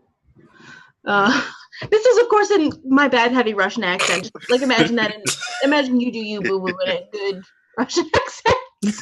But like the lower octave of like a dog growling in the background. Yes. Yeah, so you still want to bankrupt the house? Oh, yes. Yeah. I don't know, maybe you're like well on your way. And maybe nothing L Train does from here on can like stop it.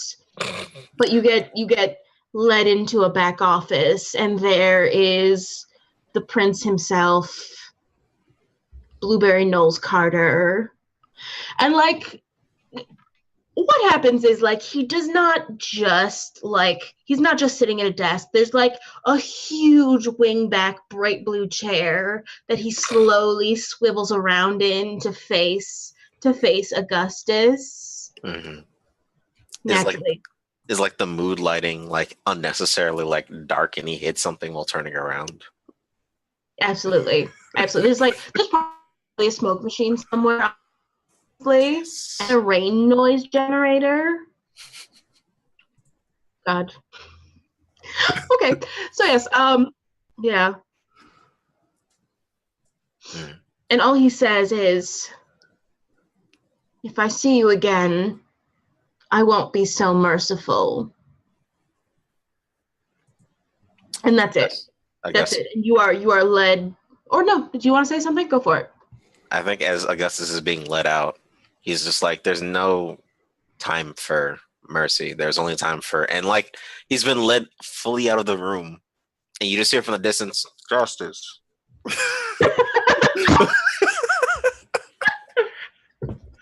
I love it. Okay. Yes. Yeah. And maybe like a card that says, you'll know where to find me. Oh, do you just fling it over your shoulder as you're being led out by Russian werewolf with my bad Russian accent? It's probably less graceful. Like, he planned to do that, but in the actual, he imagined doing that and being super cool, but instead what happened is as he's being hustled out by this werewolf, this Russian werewolf, like the card flops out of his pocket, and I guess Blueberry picks it up for whatever reason. Yeah, okay. All right. So now we have a location. I lost all the chips, by the way. No, I didn't. Oh, no. Oh, no. No, there's no way. Oh, wait. I'm fine with this if you lost all the chips, but we still bankrupted the house. Somehow this happens. Oh, no, you're a shitty wizard. Do you have a shitty wizard solution to this problem? Yes. I probably start losing pretty badly. Mm-hmm. And this is the one magic thing that I'm good at. And whatever it is allows me to cheat my pants off and start winning all over again. Oh, jeez. And the bodyguard's not around to figure it out and bust me. Yeah. The Blueberry's personal bodyguard locks eyes with you the whole time she's losing. Another detail I've been thinking about through the scene is maybe this underground gambling club magically moves around the city. Nobody's been able to get inside of it. Oh God, that's a very loud car. I hope you guys don't hear that. It's fine. Okay. And nobody's been able to get inside of it to nail down a location. I don't know. So maybe probably leave a magical print or something. Yeah. That I can trace back. Yeah, I like that. Yeah. All right. Actually, that might be even better. You leave the magic tracker and you attach it to one of the chips so that we always know where it is. So even if I don't win, I can call the magical IRS and they can shake this place down, and that'll be bad. Yeah. So they hand over the chips, and I'm like, all right, bing. You keep that one in your pocket. Sir, why'd you make that sound effect? What sound effect? That's just my life, baby. Just turns around and walks. Perfect close. Okay. All right, so fallout. Okay, so narrate the fallout of the investigation scene, but don't directly discuss the case. Do the characters see each other any differently? Is there now trouble starting to crop up around the case? Yes. Narrate the scene and play it out. So where is this now? So this scene is fallout between the two of us? Yeah, if you look in the How to Play Part 1 handout. Word.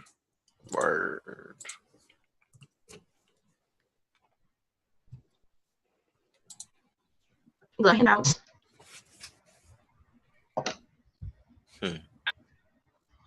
Yeah.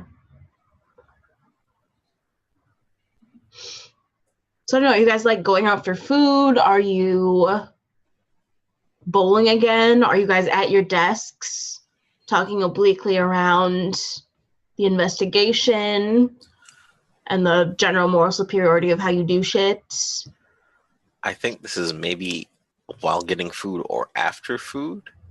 And my character is eating a shitty discount burger because he had to spend his actual personal money on this because using funds from the funds from the station would be immoral and against the code or whatever. Mm-hmm. So I'm actually out of a fair amount of money right now. No. Okay. And it just sort of cuts in as I'm just saying, if you just held it and just follow what I said on my spreadsheet, we would have had the money. You think I read those spreadsheets? Yes, that's why I made you your own spreadsheets. You've given me 19 different spreadsheets since the beginning of this case, and that was 2 days ago. The spreadsheets are very important, I'll have you know. Hey, if you kept those spreadsheets, maybe we'd, I'm just saying, could have had that money. We could be eating something that isn't Magic Donald's or whatever. Magic Donald's. Look, this is the best meal I've had in days, so I don't know what you're talking about, mister. My character looks concerned. Plus, the fries here, pretty damn good. Yeah, it's spiked with, I don't know, magic umami, which is probably illegal. Actually, should probably look into that. No, Just let them live. See, why don't you don't let things lie? Like you always got to stir things up. We have things where they need to be. We can move ahead, but if you keep getting all antsy about things, trying to pry into the business, we're gonna end up losing our situation here. I mean, we're not supposed to push for things as they are. We're supposed to push for things as they could be. Otherwise, we'll just continue to be what we were. We won't improve. Like, I don't want to be like chopping out spreadsheets on like tree bark. We got computers because we kept on pushing. Computers, tree bark. Do you hear yourself right now? Barely. It was quite loud in that casino. God. Uh, Can't work with you. You can ask for another partner. Do you think I can ask for another partner? You're popular. You can find someone. Look, I know that my personality is flawless and that everyone loves me, but I work alone. Those were factually not the words I said. That's what I heard. I can play back a recording right now. You're recording this too? I record basically everything in my life. You're too much. You're too much. That's what they tell me. And then I usually get hustled out of a room saying, "You're too much. Can't have this." okay. Is that scene? Probably. That might be the scene. So do you guys see each other any differently? Yeah. Yeah. Tell me about it, and then we can go to break. I'll let you free.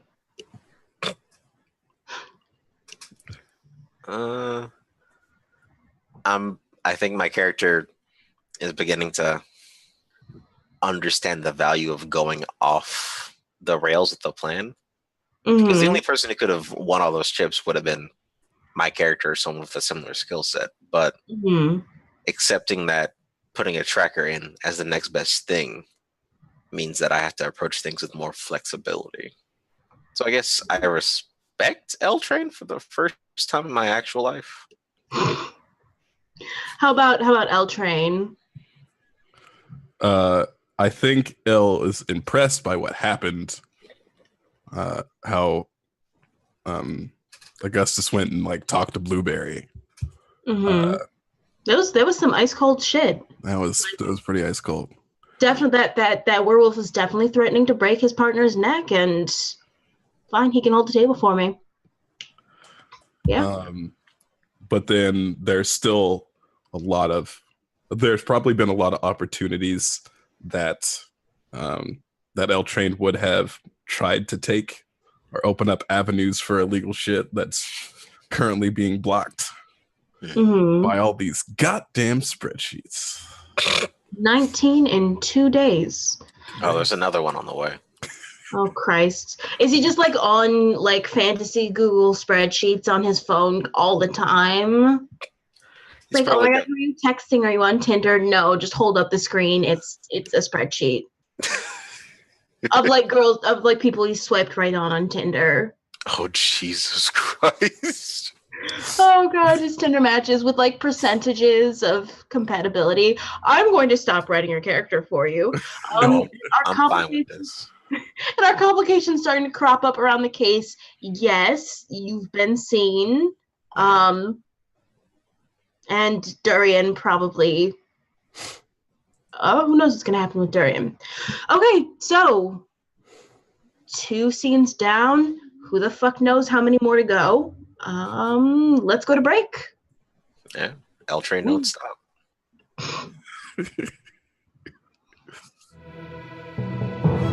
Okay.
Hey, this is hour 3 of our Once Upon a game of Spitfire and Straightlace.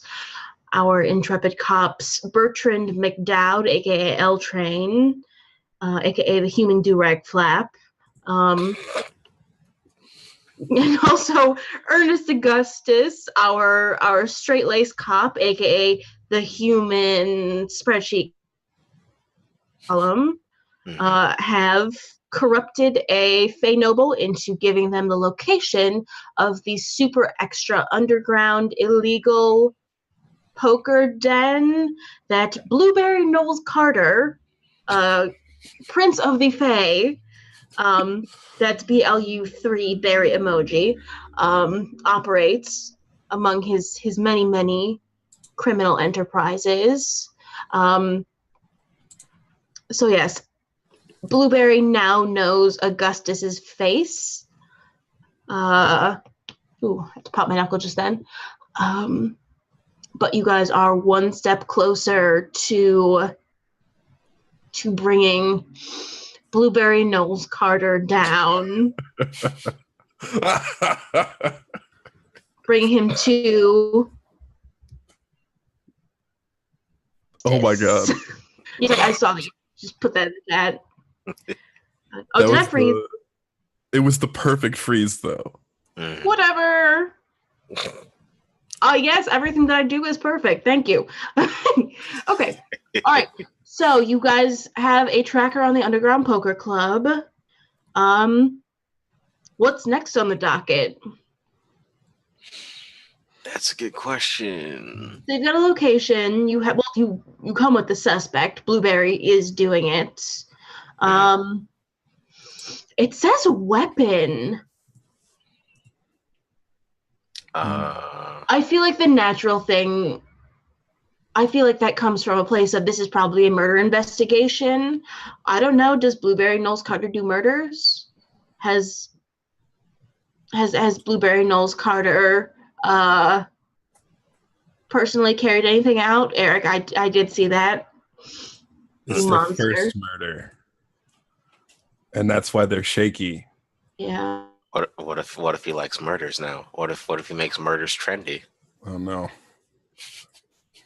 Blueberry Carter Snow can make anything trendy. We have to stop him now. I don't think it's that. It could. But what if it was? Oh no. That's fine too. Okay, so maybe saying like a fucking canary now tells you maybe you guys are, this is not like an investigation scene, this is just like an interstitial, this is free play. Maybe you guys meet in, where do you guys meet with your informant Durian? Give me a place. Be a normal Durian place. You mean like Tiffany's? Like a fruit shop? Like I'm sending you to jail. No, maybe it's like a Tiffany's. Maybe it's like Saks Fifth Avenue.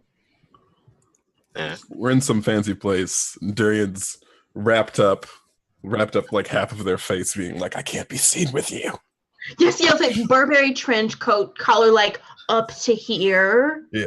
Got like comically large lapels and like a dramatic headscarf. I think she's she today. Durian is she today. So dramatic headscarf, huge bug sunglasses. I love it. And she says, Prince Blueberry has developed a taste for, dramatic pause, murder. Murder. Civilians are not allowed to use dramatic pauses for murder purposes. I'm no civilian, I'm royalty. Wait, who are you? Yes, this is in character. It's Durian. Oh, I didn't recognize you. Look, on this spreadsheet, it says Tuesday, 3:15 p.m. Tiffany's with Durian. I just wasn't sure. Actually, hold on. I think I forgot his name briefly. Ernest pauses is just like, you read the spreadsheet. Okay. Yeah. Yeah. It's just Okay. Legit shook. Shooketh.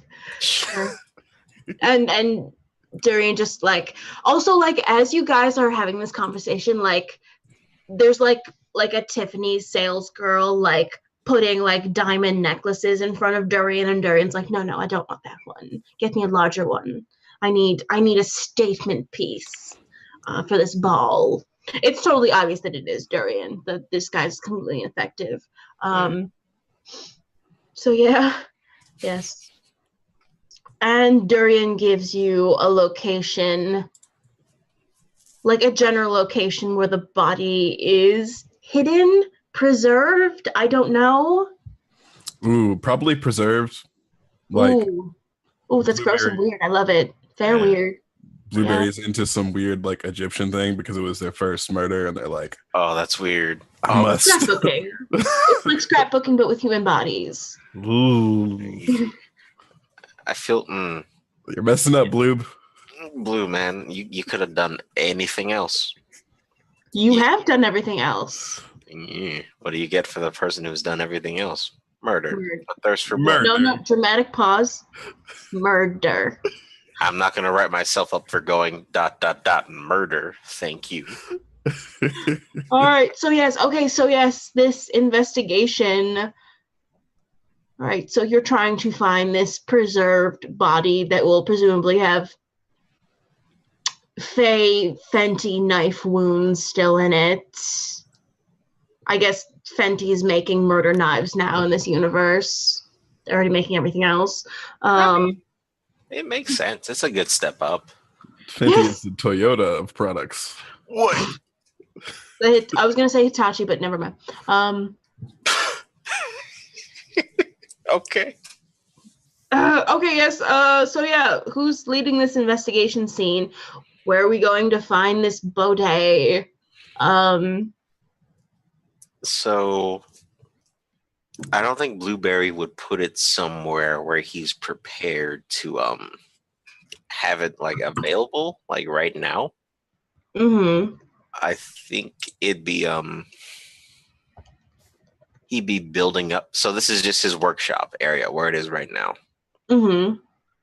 So this is probably, I don't know, a couple days before he decides to put it in a place where he expects it to be discovered if he plans on being a super weird murderer as his future prospects. Yeah, so like maybe he's probably 200 years old. Everybody goes through their serial killer phase. Actually, everyone doesn't go through their serial killer phase. I think that's his rationale. Anyway, okay, so yes. So deliberation. So who's leading the investigation scene, and where's the body stashed? That's a good question.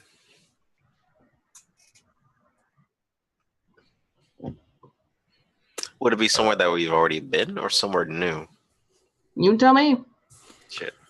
DC's got his thinking pose. I do. That's why I grew this bad boy. Oh, me too. Yeah, a little. No. Yes. All right, so what are you thinking? What are you thinking? In a very inconspicuous barber shop? I don't know.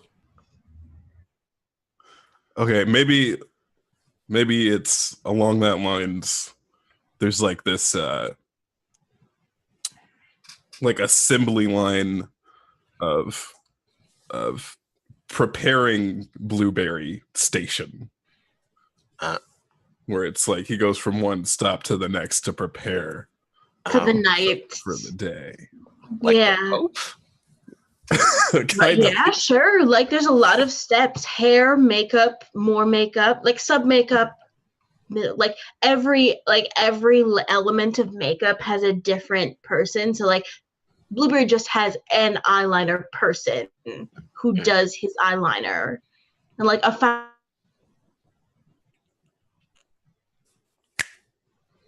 That didn't work. I tried. Use my magic.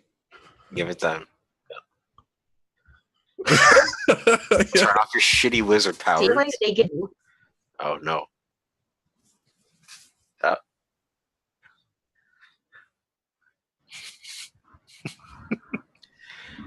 Yeah. I'm cursed. My internet connection is cursed. You're welcome. I have no idea what this looks like, by the way. And at this point, I'm too afraid to ask. I think we're all a little bit afraid. It's a blank warehouse.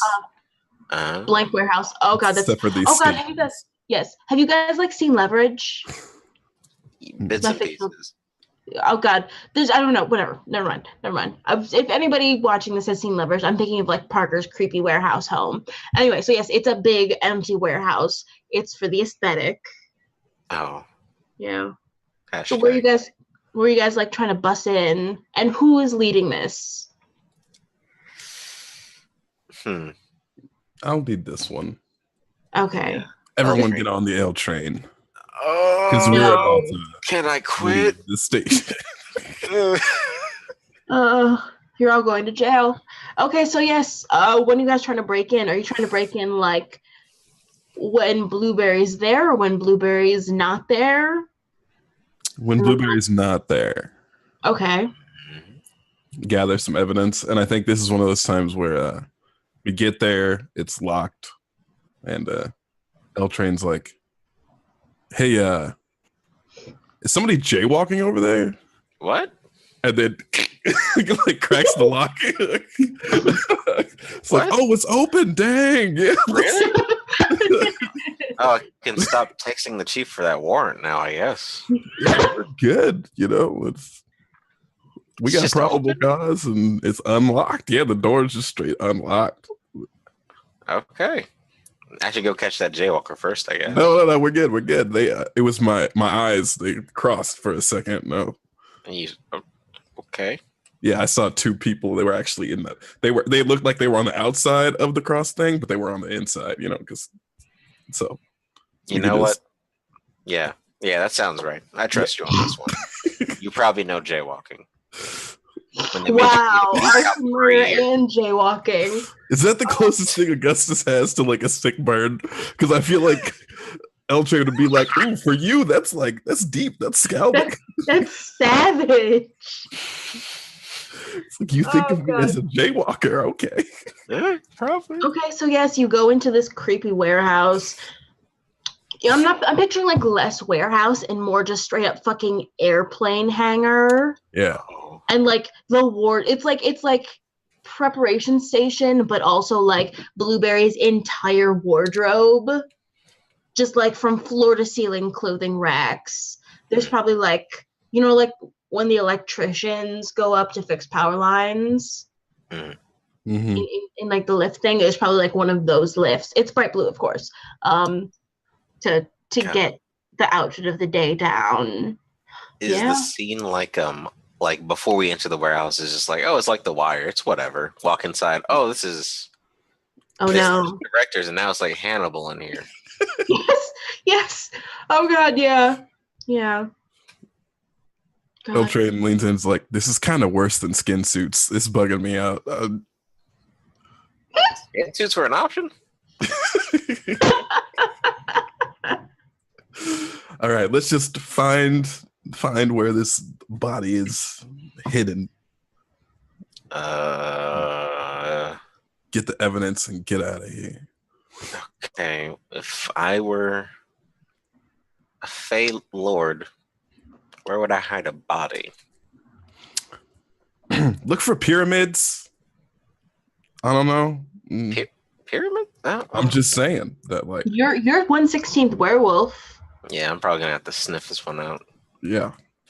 You got a spell for this? I could tell you where the nearest bathroom is and how much toilet paper's in there. It's 45 feet that way, and the third stall from the left has a full roll ready to go. Do Fey Lords need to poop? Because that might just be a decoy bathroom.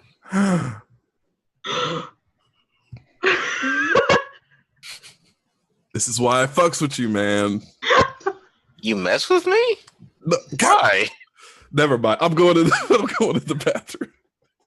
Okay, let me know when you're done so we can. No, it's a fake bathroom. Let's go. Oh. Okay. we go into the bathroom and try to find like a secret switch or like something like that. Oh God, I love it. I'm loving this. Like I'm in physical. And I'm sorry, Sam. You asked for a couple things. One of them was no poop jokes. No, here's the thing. I love poop jokes. But you know, I'm pretty gross, but I try to be gross. No, it's fine. It's fine. Yeah. Okay, so yes. Baby, yeah, it's a decoy bathroom. Mm-hmm. Yeah, no one who comes into this place has to pee either because they're fae or a vampire or a dead body that Or you they're just find rich. in the third stall that has a full roll of toilet paper. Wrapped up like a mummy? Definitely. Huh. In toilet paper? It's not actually toilet paper. It's like a parchment, like a hyper expensive parchment. Yeah. It says Dolce and Gabbana like right at the end of the last strip. What the fuck? Oh no, it's Fenty mummy wrap. It's Fenty mummy wrap. Fenty should have known. Oh, what is Rihanna, Queen of the Dark Fae? Yes, exactly. No, not the light. Oh my God. Oh, Rihanna, what have you done? Maybe the Dark Fae are behind this. Maybe. Let's keep that in our back pockets. Okay, yeah. Yes. So what do you guys do with this Fenty mummy? Photos, taking samples as quickly as possible. Yeah. This is L Train's operation. Are we trying to like come at the person with this evidence, or are we just gonna get in, get out? So we're not even supposed to be actually arresting this person. We're supposed to put the heat on him. But we aren't. That's not what cops do. Detectives. We solve stuff. We're not regular. They didn't give me this job just to make someone real scared on a street. I'm supposed to be helping people. So I agree, but technically, Lady Death put us on the job to exactly do that in this case. You know you're not allowed to call her that, right?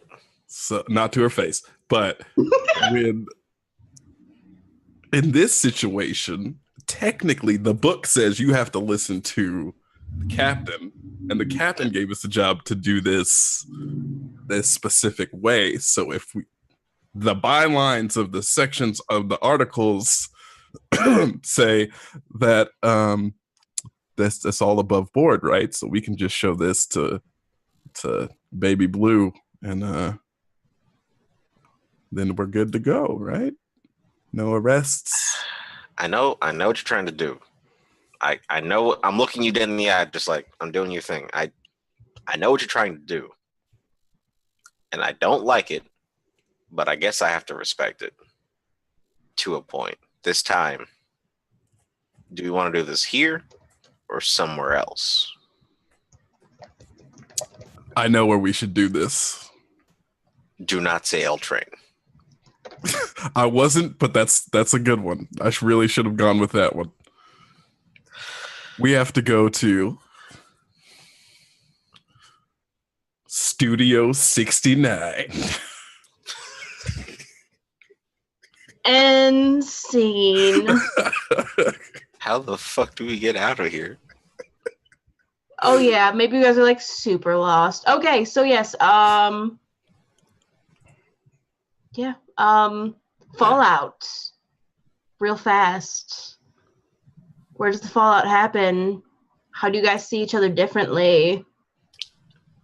So I think my character is the type to have a pocket book version of the quote unquote the rules of being detective for Magic Metropolis or whatever. Mm-hmm. I guess what he's saying is true. I guess rules aren't that stringent. And if they aren't as tight as I thought they were, maybe I've been going about this the wrong way. So my character's a little bit shook about everything they've been doing. Mm-hmm. But is sort of looking to L Train as a sort of leader at this point, just like, maybe I should be taking more after them instead of me. Yeah. So where do you guys obliquely discuss the body, the creepy airplane hangar, the...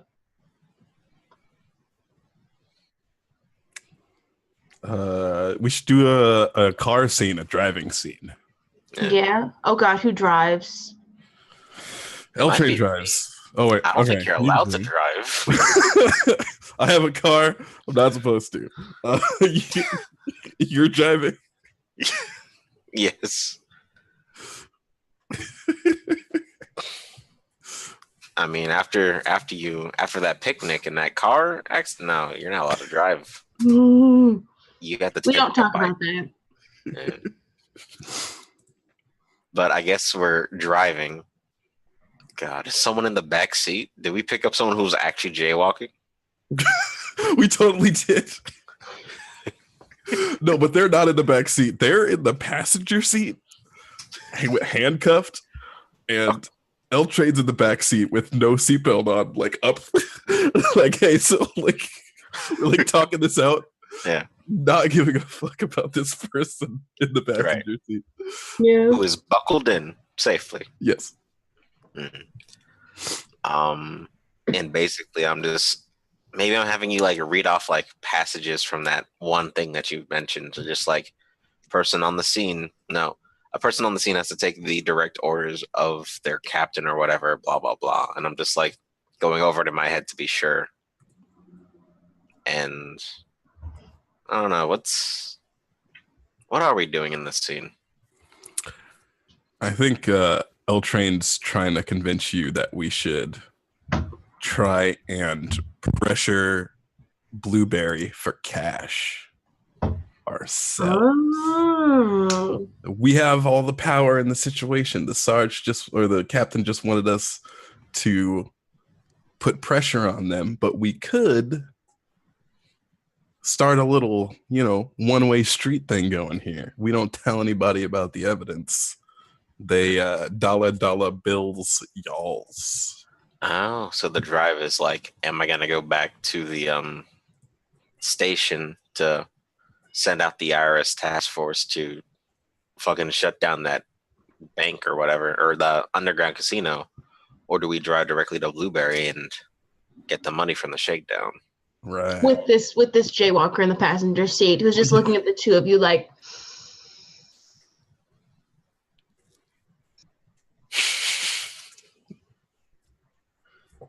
Yeah. L Train looks over. He's like, "You heard nothing."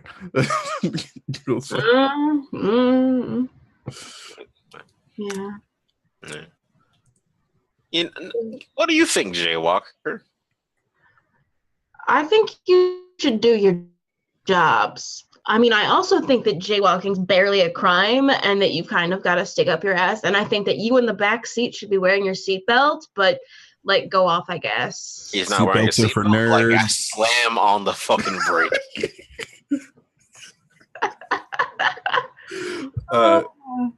L Train smashes their head into your dash and then falls back into the seat.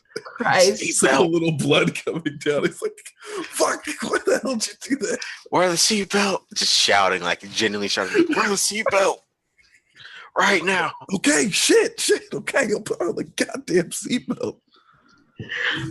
Can you drive? Can you drive, please? We found the berserk button. Where the goddamn seatbelt? I'm glad I didn't hear a click. You want to hear another click? Let's drive the goddamn car.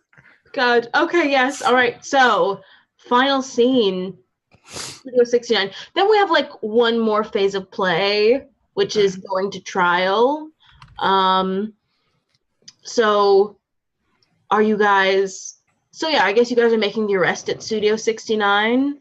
Mhm. So, okay, so yeah, it says continue doing this, trading off the lead until a player has an idea of who done it and most importantly, why. Think of this like clue, blah, blah, blah, blah, blah.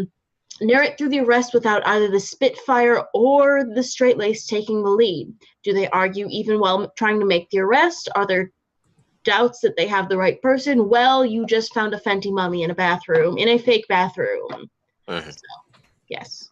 All right, so without either of you taking the lead, like, you roll up to Studio 69, which is actually 2 doors down from Studio 68. Maybe Studio 68 and 69 are the same club. Also, it's 6-9 today. Nice. Nice. Nice. Nice. Nice. Nice. Nice. Pause. Wait. Justice. Okay, yes. Anyway, whatever. Studio 69. In honor of a Fae Prince honoring their establishment, like the whole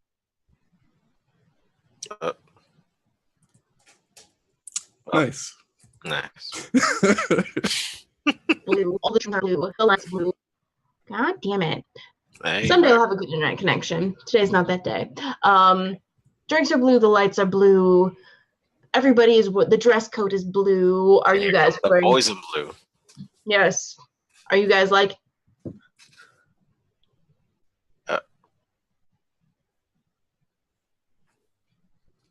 Blue. Pause to drink. Sorry, guys we lost you for a second, or at least I did. Yeah. No, I lost all of you. But now you're found. Was blind, but now I see. Are you guys dressed to fit in? Are you doing this are you doing this low key? Or are you guys fucking cops? I guess we have to decide, are we doing this the easy way or the hard way? Did we ever get forensics back or anything? Yeah, let's pretend that you did. Let's pretend that you let's just skip all that and go straight to the arrest. Like, you guys have a warrant. You've gathered enough evidence.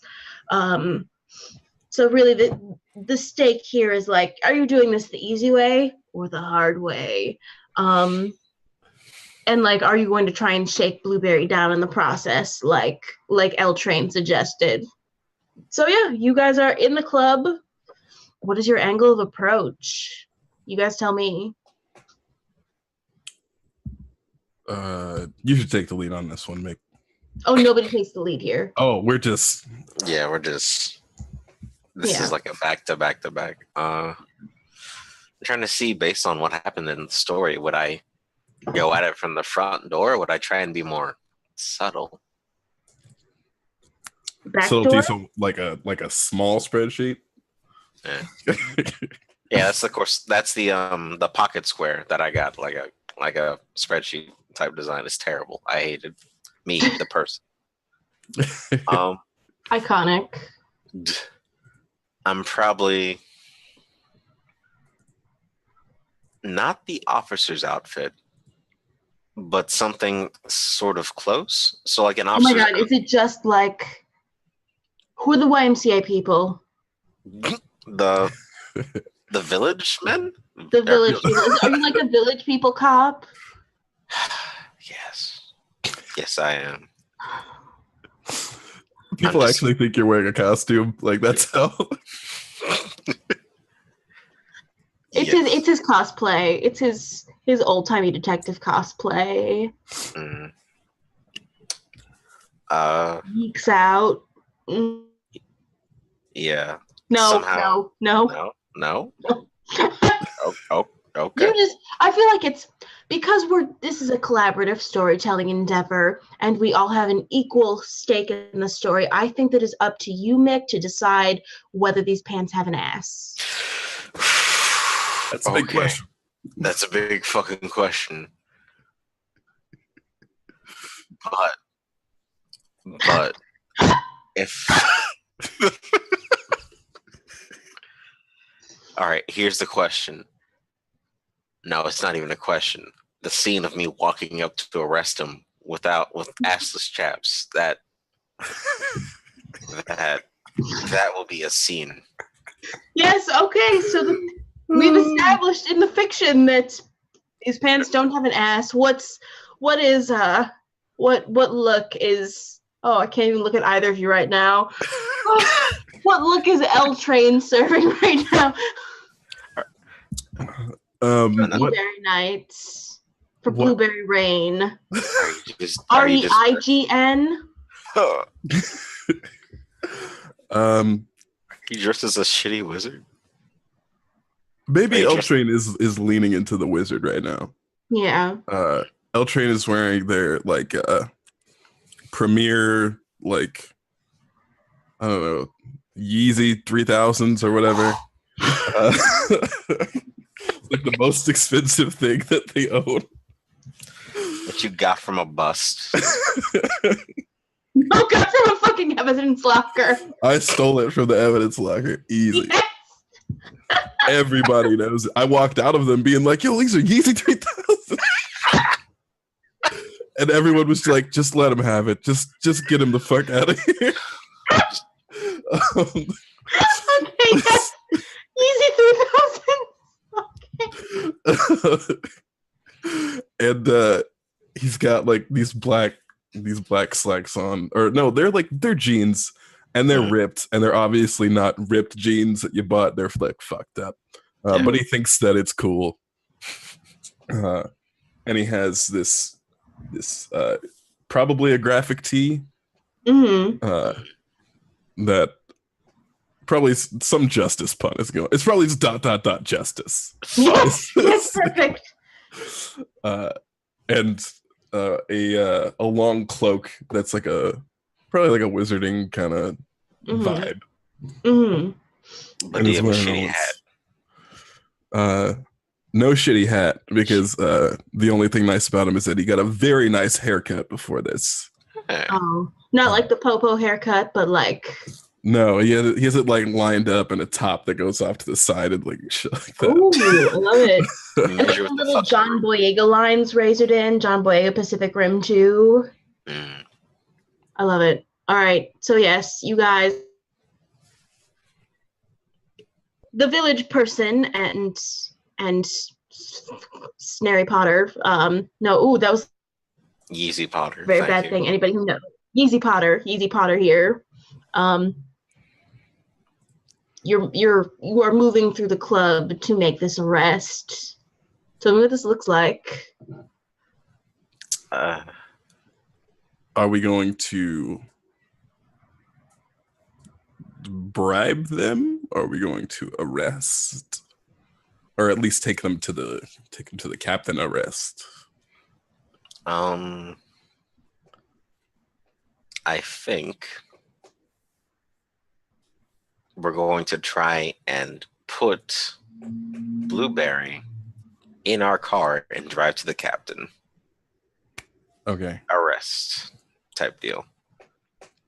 I think we probably enter like the doors around the same time from like two different doors, and I just sort of look at you and you look at me or away from me, depending on how you feel about this costume.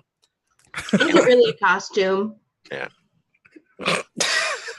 Or is it just an expression of your truest self? Yeah, no, I've been talking to Darian about like expanding my fashion portfolio, and here we are. This is why you do not truck with the Fae. Yeah. You end up in assless chaps. God. And also your crops are blighted, and you end up in a 300-year contract, whatever. Yes, so make this arrest. Do you guys argue while you're arresting? Oh, yes. During Blueberry Rain's night? What are you guys arguing about? Where we're going once we get him in the car. Yeah. Look, I'm just saying you didn't have to like push over that serving person just because they're in your way. You could have walked around. Look, when you make an entrance, you got to make an entrance, okay? And I know, like...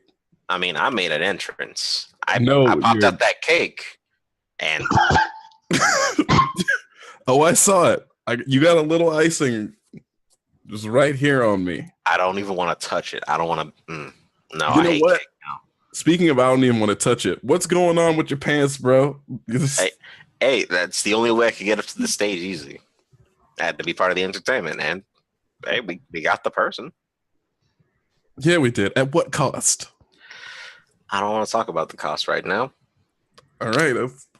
I'm still waiting for that. Leather seats? Is it leather seats in this police car? Oh Lord! It was a hot day. Oh. Like I sat down and just didn't move for a couple seconds. I think I might be crying.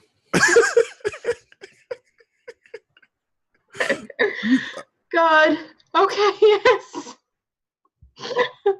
All right. Okay, so yes. So they go on that thing a while, like, why is your ass out? Well, you didn't have to pop out of the cake. Well, you didn't have to, et cetera, et cetera, et cetera. Oh, Christ. Yes. All right. So this is not a question that's asked in the book, but like on the way there, once you finish arguing, do you guys try and shake Blueberry down for some money? Like, whose ethics have won out here?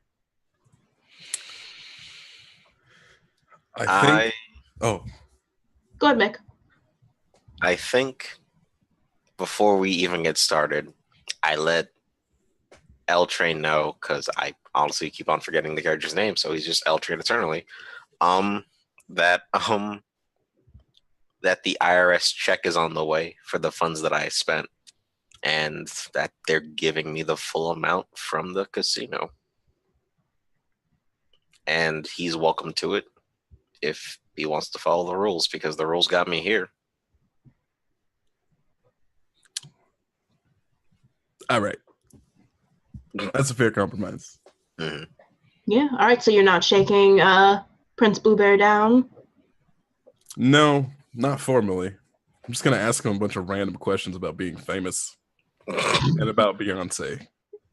I don't think you're allowed to do that, actually. I don't live by the rules. Those Beyonce or federal Beyonce inspectors are going to come down and shake us all down if you start asking questions. We can't.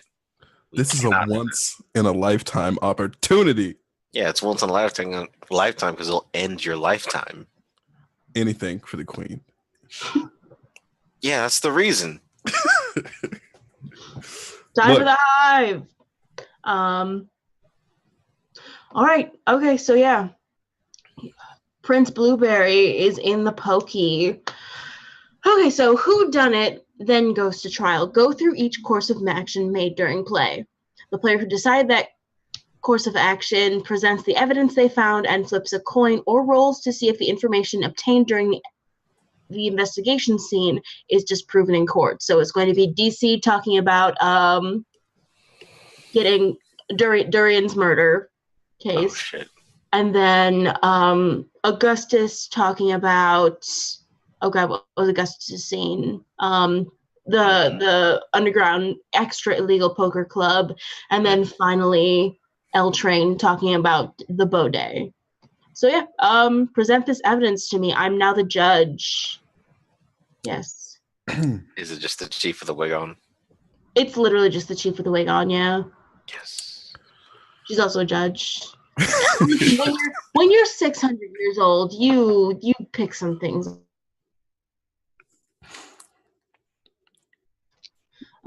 Anyway, so yes, it's the chief with the wig on. She's not smiling. She's that. Please, you guys need to fuck this up.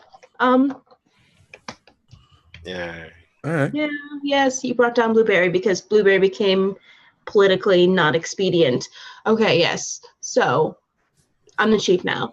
All right. So first piece of evidence at the stand. Present it. Present. I have like a floral suit. And what are those called? A bow tie? No, the thing that like Fred has. An ascot. Oh, is it an ascot? I was gonna say a bolo tie because if so, I have to X card on bolo ties. No, that is a joke. That's a joke. Bolo ties are just really bad. Okay, an ascot, floral suit. Present this evidence to me. Bertram Cadell, step to the bench.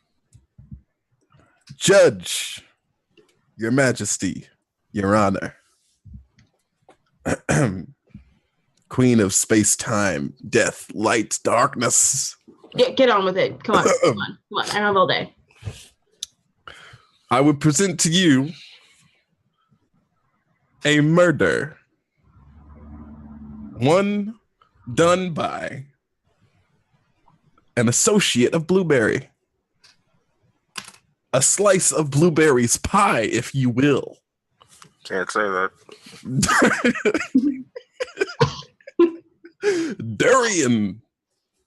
Durian Malone McGee 17 the third. That's not my name. That's not my name, you filthy dog. I tried. Let it be known on the thing that I tried. Anyways, a murder at Studio 67. We have the Fenty makeup and DNA matching that Durian was there at the scene of the crime, used a Fenty knife product switcheroo since Durian is with Chanel. It's all here. Exhibits A, B, and C. All right. So roll a D2 and roll 20. 1 is heads, 2 is tails to see if this evidence is admissible in court. So heads, yes. Tails, no.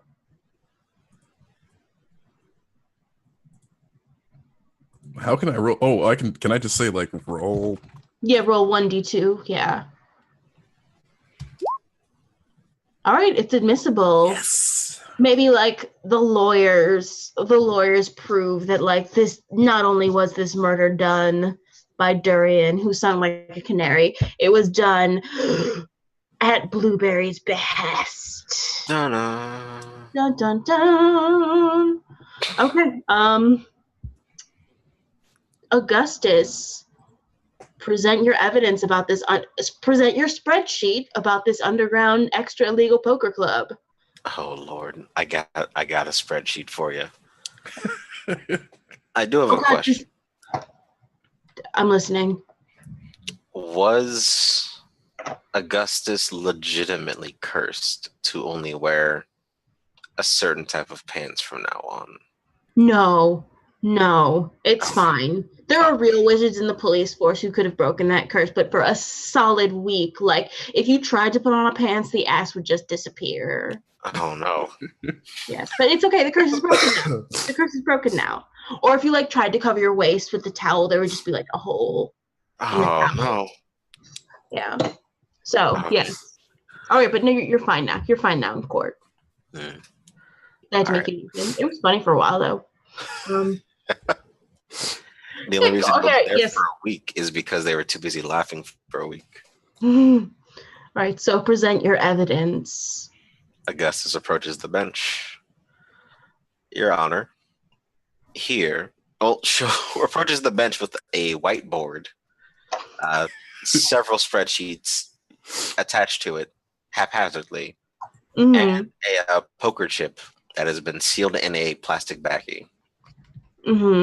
And it's just like, if you look here, you'll see the correspondence of the magical IRS regarding the tax deductions from this business that proved to be a front. But as you can see, due to subsection B, part A, that they didn't actually properly follow industry standards. This isn't an illegal operation. This money has been used to do this, all this other stuff.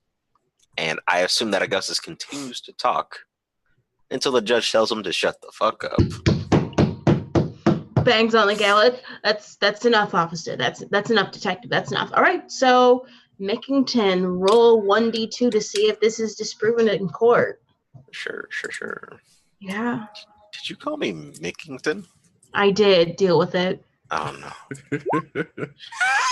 I didn't make it. Oh no. Ah yes, this is great. How did I get off? How did someone the poker chip was illegal magic. Shit. Yes. You didn't follow the rules. Yikes, awkward. Yeah.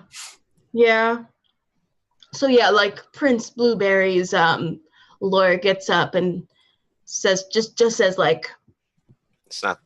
illegal tracking, sits back down, and Lady Death, Sergeant Lady Death. Oh no, is Lady Death just her actual name? Did she go through a goth phase where she had it legally changed? So she's just Sergeant Death. And just magically changed it, so even if she tries to change it legally, it just turns back into Death. Oh, that's great. Oh god. Or is it Death? Oh no. Death? Oh, that's even worse. So yes. Worse. Yes. So yes, Lady Death says, all right, okay, so final piece of evidence. The body, the Fenty mummy. How is this presented? Like in photographs, or like do you just get a dolly and wheel the whole ass body into court? I think I wheel the body up. Yeah. And I purposely sort of hit L Train with the corner of it because I'm pissed that he didn't use the perfectly good company approved magic trackers instead of his dumb LoJack magic bullshit. Okay, hey, so LoJack don't crack. It just cracked. Except when it does, okay? It's a saying. Don't hold me to it. Oh god. Okay, so it is L Train's turn to present the Fenty mummy. What's your case? This will determine whether this case gets thrown out. So, and it's not even like the quality, it's just Gotta put the spice on it. All right, so yeah, what do you say about this mummy? And of course, you're doing this in front of Lady Death. Yes, it's all going down. Yes. I present to you who else? A body that has been justice murdered. Yes, I see that. Gets the point. It's been mummified, traditional style. With the salt? With the salt. Oh, that's weird and gross. Oh, no, that's how much I believe in this piece of evidence. Jury, rest my case. What? Wait. He just walks. And then like the prosecutor looks, okay, all right, yes, okay, yes. Okay, so you can see from exhibits A, B, and C, and D points to the mummy, and there's like a long actual explanation with absolutely no salt licking in it. And you can tell from the way that the prosecutor or that L Train is throwing up that it's like, yeah, it's a toxic body preservation technique that he really should not have licked or put anywhere near his mouth. You just hear him throwing up from down the hall.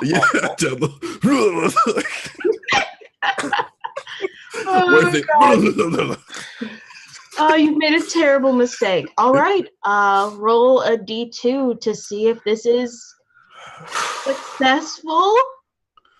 May I be blessed by the creator, Allie.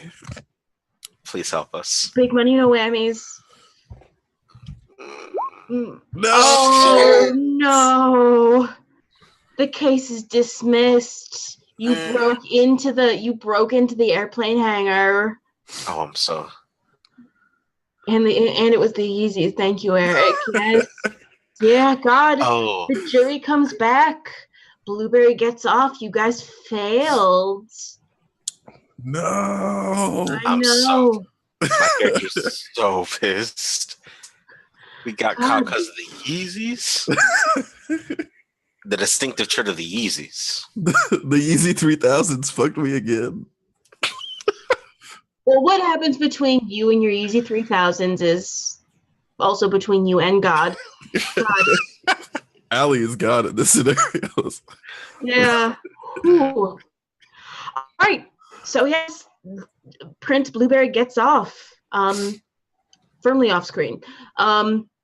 Based on everything that transpired through the investigation and trial, play through an epilogue to see if this changes either of the characters. Is the world any different to them now? Has the Spitfire decided that maybe the system can work given a little grease to the wheels? Has the Straightlace realized that sometimes corners need to be cut to get the job done in time? Are neither willing to budge in their set ways, believing the other will come to their senses when they come to better understand the world? Yeah. So, who wants to go? DC, you go first. Our Spitfire, you go first. L Train has learned a very important lesson. That being 3000s are a betrayal shoe. Mm-hmm. And don't lift them up. The Judas slipper. He walks out of the courtroom with the shoes and throws them in a bin. Just like, God damn it! You never done nothing good for me. Turns to the Jesus Walks music video. He just slides across the floor to Jesus Walks. Jesus Walks. Oh God. Yeah. So, like, how has this case changed you other than, like, I don't know, maybe you just wear Jordans now? There are some times when it's better to follow the rules, play by the book, or your evidence will get thrown out the window. Yes. You just fucking hear Augustus as this office-style monologue is happening. It's the seatbelt moment all over again. God. There's a necessary change, and also, L Train believes that we should have just pushed him for the money at this. If you're gonna lose anyway. Yeah. Okay. How about Augustus? How does Ernest Augustus change because of this case? Give me that office monologue. It's just a cut to Augustus with his head in his hands. No. Augustus has a moment where he's just like, even if I didn't really succeed in this, we did succeed in putting the heat on the client, which was the technical goal. Yeah. Which kind of just pisses him off more.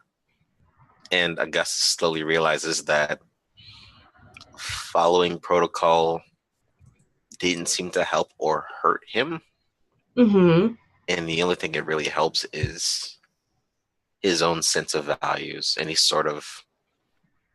has a looser feel for how he feels about law and whether or not it's supposed to help him or helps others. And there's a serious moment, like looking in the mirror about that as like cheesy music plays or whatever. And I think so initially he was gonna just sort of break his morals and be like, yeah, no, I got the money from the magical IRS, and it's just like he kept the money is what happened.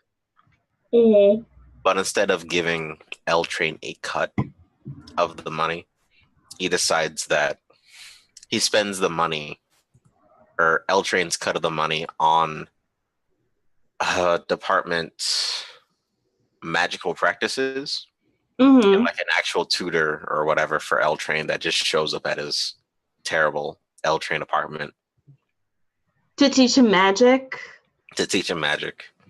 Oh, that's nice. L Train's apartment is named the Bone Zone.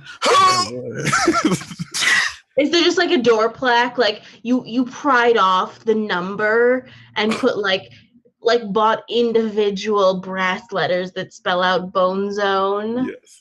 And they sort of go over the edge. Yes. And like the door closes, we see the Bone Zone. And that's it. That's the game. Oh. And I think they're now formally partners. Oh, that's so sweet. Sam fades off. You're all terrible. Yes. Okay, so DC, at the end of every Once Upon a Game, we do a little post-mortem just to do a, I'm just going to quote the facilitator document here, decompress and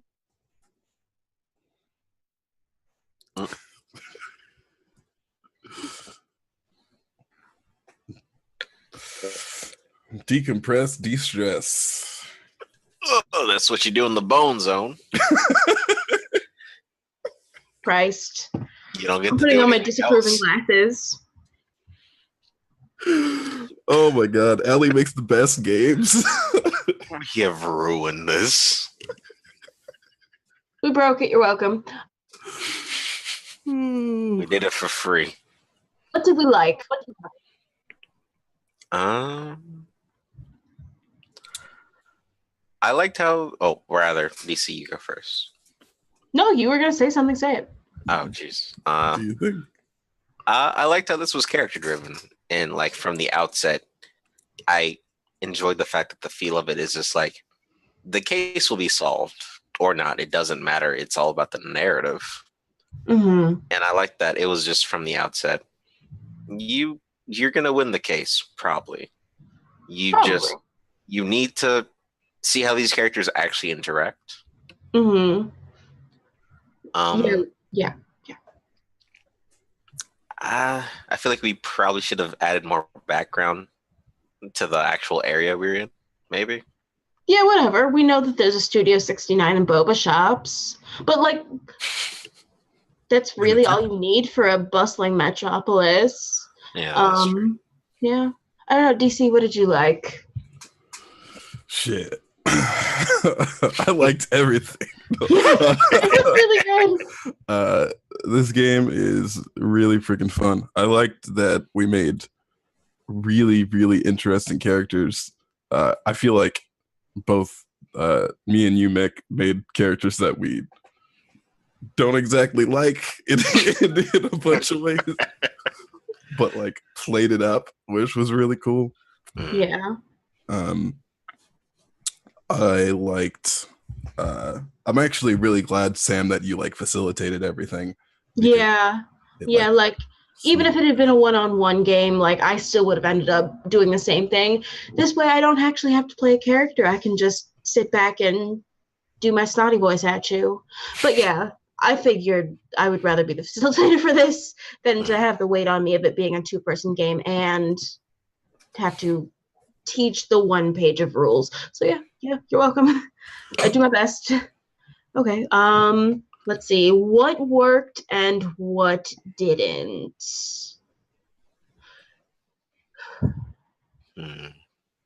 I feel like we had difficulty with the investigation fallout scenes. Yeah. Like, I understand them in principle, and like once we got into the actual scenes, you guys did kill it. Like the burger was hilarious, the bowling joke was hilarious. The seatbelt moment, incredible. But yeah, like the lead into that was a little, I don't want to say rocky, but it took us a minute to get a handle on what that was all about. I don't know. How do you guys feel about what worked and what didn't in general in the game? I think what I want to say what didn't work first, because it's less. I agree that those particular scenes didn't work super well. Just like the setup of it all, because our story didn't fit with the layout of what do you mean how we were supposed to proceed. Like the overall story is like bring this person to justice and bring them to court at the end and everything like that. And we had like this dirty cop job that was going on. And also our narrative was like our characters were both, instead of falling out as much, it was more so like bending towards or away each other. And like these but on the other hand, all of this is valid, but on the other hand, like I think that's a valid way to go about it. I do agree that like where we ended up going was not where the rules implied we had ought to go. Like the rules seem to have been written with like a straight up murder investigation or like investigating disappearances. but we knew from the outset who the suspect was. Like we had a suspect. We know who done it from the start. We just needed to find evidence supporting that, which I think we made work, but something that the rules maybe didn't support. Yeah, that's the thing that I'm like, oh, yeah, well, we kind of we shoehorned it in. Yeah. It was funny. Which is what really matters. Mick, how about you?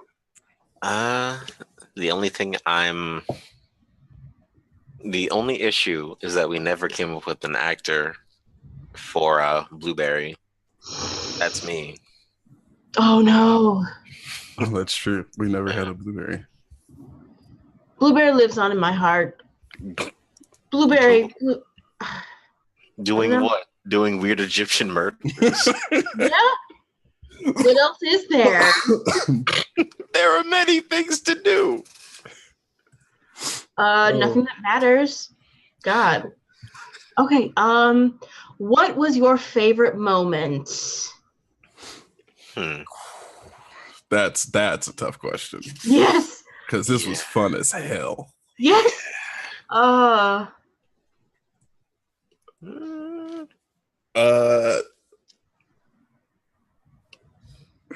I want to say, just because of the characterization, the seatbelt scene.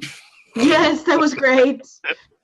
Because the whole time, it was just like, I'm super calm and chill, and like, falling through, and it was seatbelt.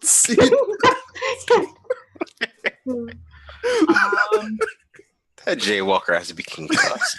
Yeah. Poor Jaywalker. Oh. Oh God. I liked a few things. I liked the whole I liked the scene with Durian in the Tiffany's, where like the huge collar, the bug eye glasses, the headscarf, just like that whole conversation was very funny. Yeah. How about you, Mick? I really liked the initial conversation with Durian, with the two people who were just sort of chilling in the background. Yeah, the two supermodels just getting boba and deciding which one of you guys is the ruder cop. Yeah, but I think my favorite. Yeah, that whole scene was very good. You both killed it. You both really killed it there. God, I think my favorite is actually the restroom scene where we joked about the restroom spell. And then it came back. And it came back and it's like, oh, there's a fucking why would a Fey Lord have to poop? Yes. That's great. That's great. Yes. Okay, and finally, if we had more time, ... justice. No, if we had more time, what would you want to have done? I would have liked like more investigation scenes. I had to like keep it moving just because we're on a time limit that we were already gone 8 minutes over. What the fuck ever. I'm great. Yeah, what more would you guys have liked to do? Come up with an actor for Prince Blueberry. Yeah.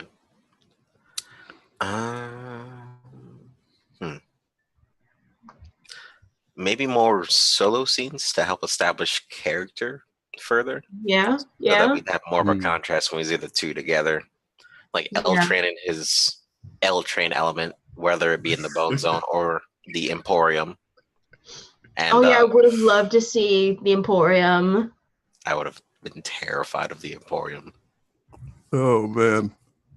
That just makes me want it more. But, Christ. What about you, DC? I think just more scenes. Yeah. Investigations were really cool. Having another investigation I would have really liked. But there's just, the whole world was just super fun. Yes, yeah. Rihanna, Queen of the Dark Fae. Yeah, like there's so many things to explore in that entire world that it's like bargains. Yes. If this turned into a show, I would watch the fuck out of this show. That would be hilarious.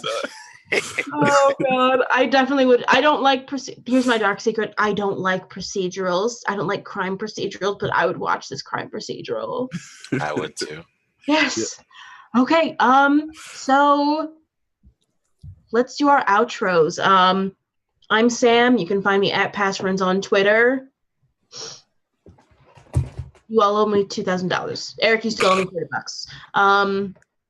How about DC? Who the hell are you? I am DC, which one of the many things it stands for is Dungeon Commander. You can find me on Twitter at Dungeon Commander without the E in the Commander. Mm-hmm. And if you check out my pinned tweet, that has all of the relevant information about me and the things I am currently doing. Mm-hmm.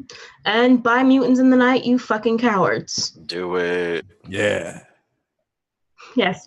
And Mick, last but absolutely not least, the wonder from down under the Mason-Dixon line.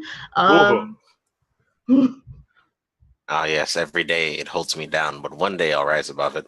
One day. All right. Yes, so where can we find you on the internet? You can find me at Malaprops Cops on Twitter. Not actual police cops, but like a cop trees again. I don't do much, but definitely go support DC and everything they do, and Sam and everything that Sam does. And I don't know. Don't do anything. Yeah, support that. And Yes. I don't know. Go pet a dog. Have fun, people. Yeah. That's the real takeaway from Go tonight. pet a dog and wear some assless checks. Do not. At the same time. All right, this has been Once Again a Game. Thank you to Eric, the stream overlay god. Goodbye and good night.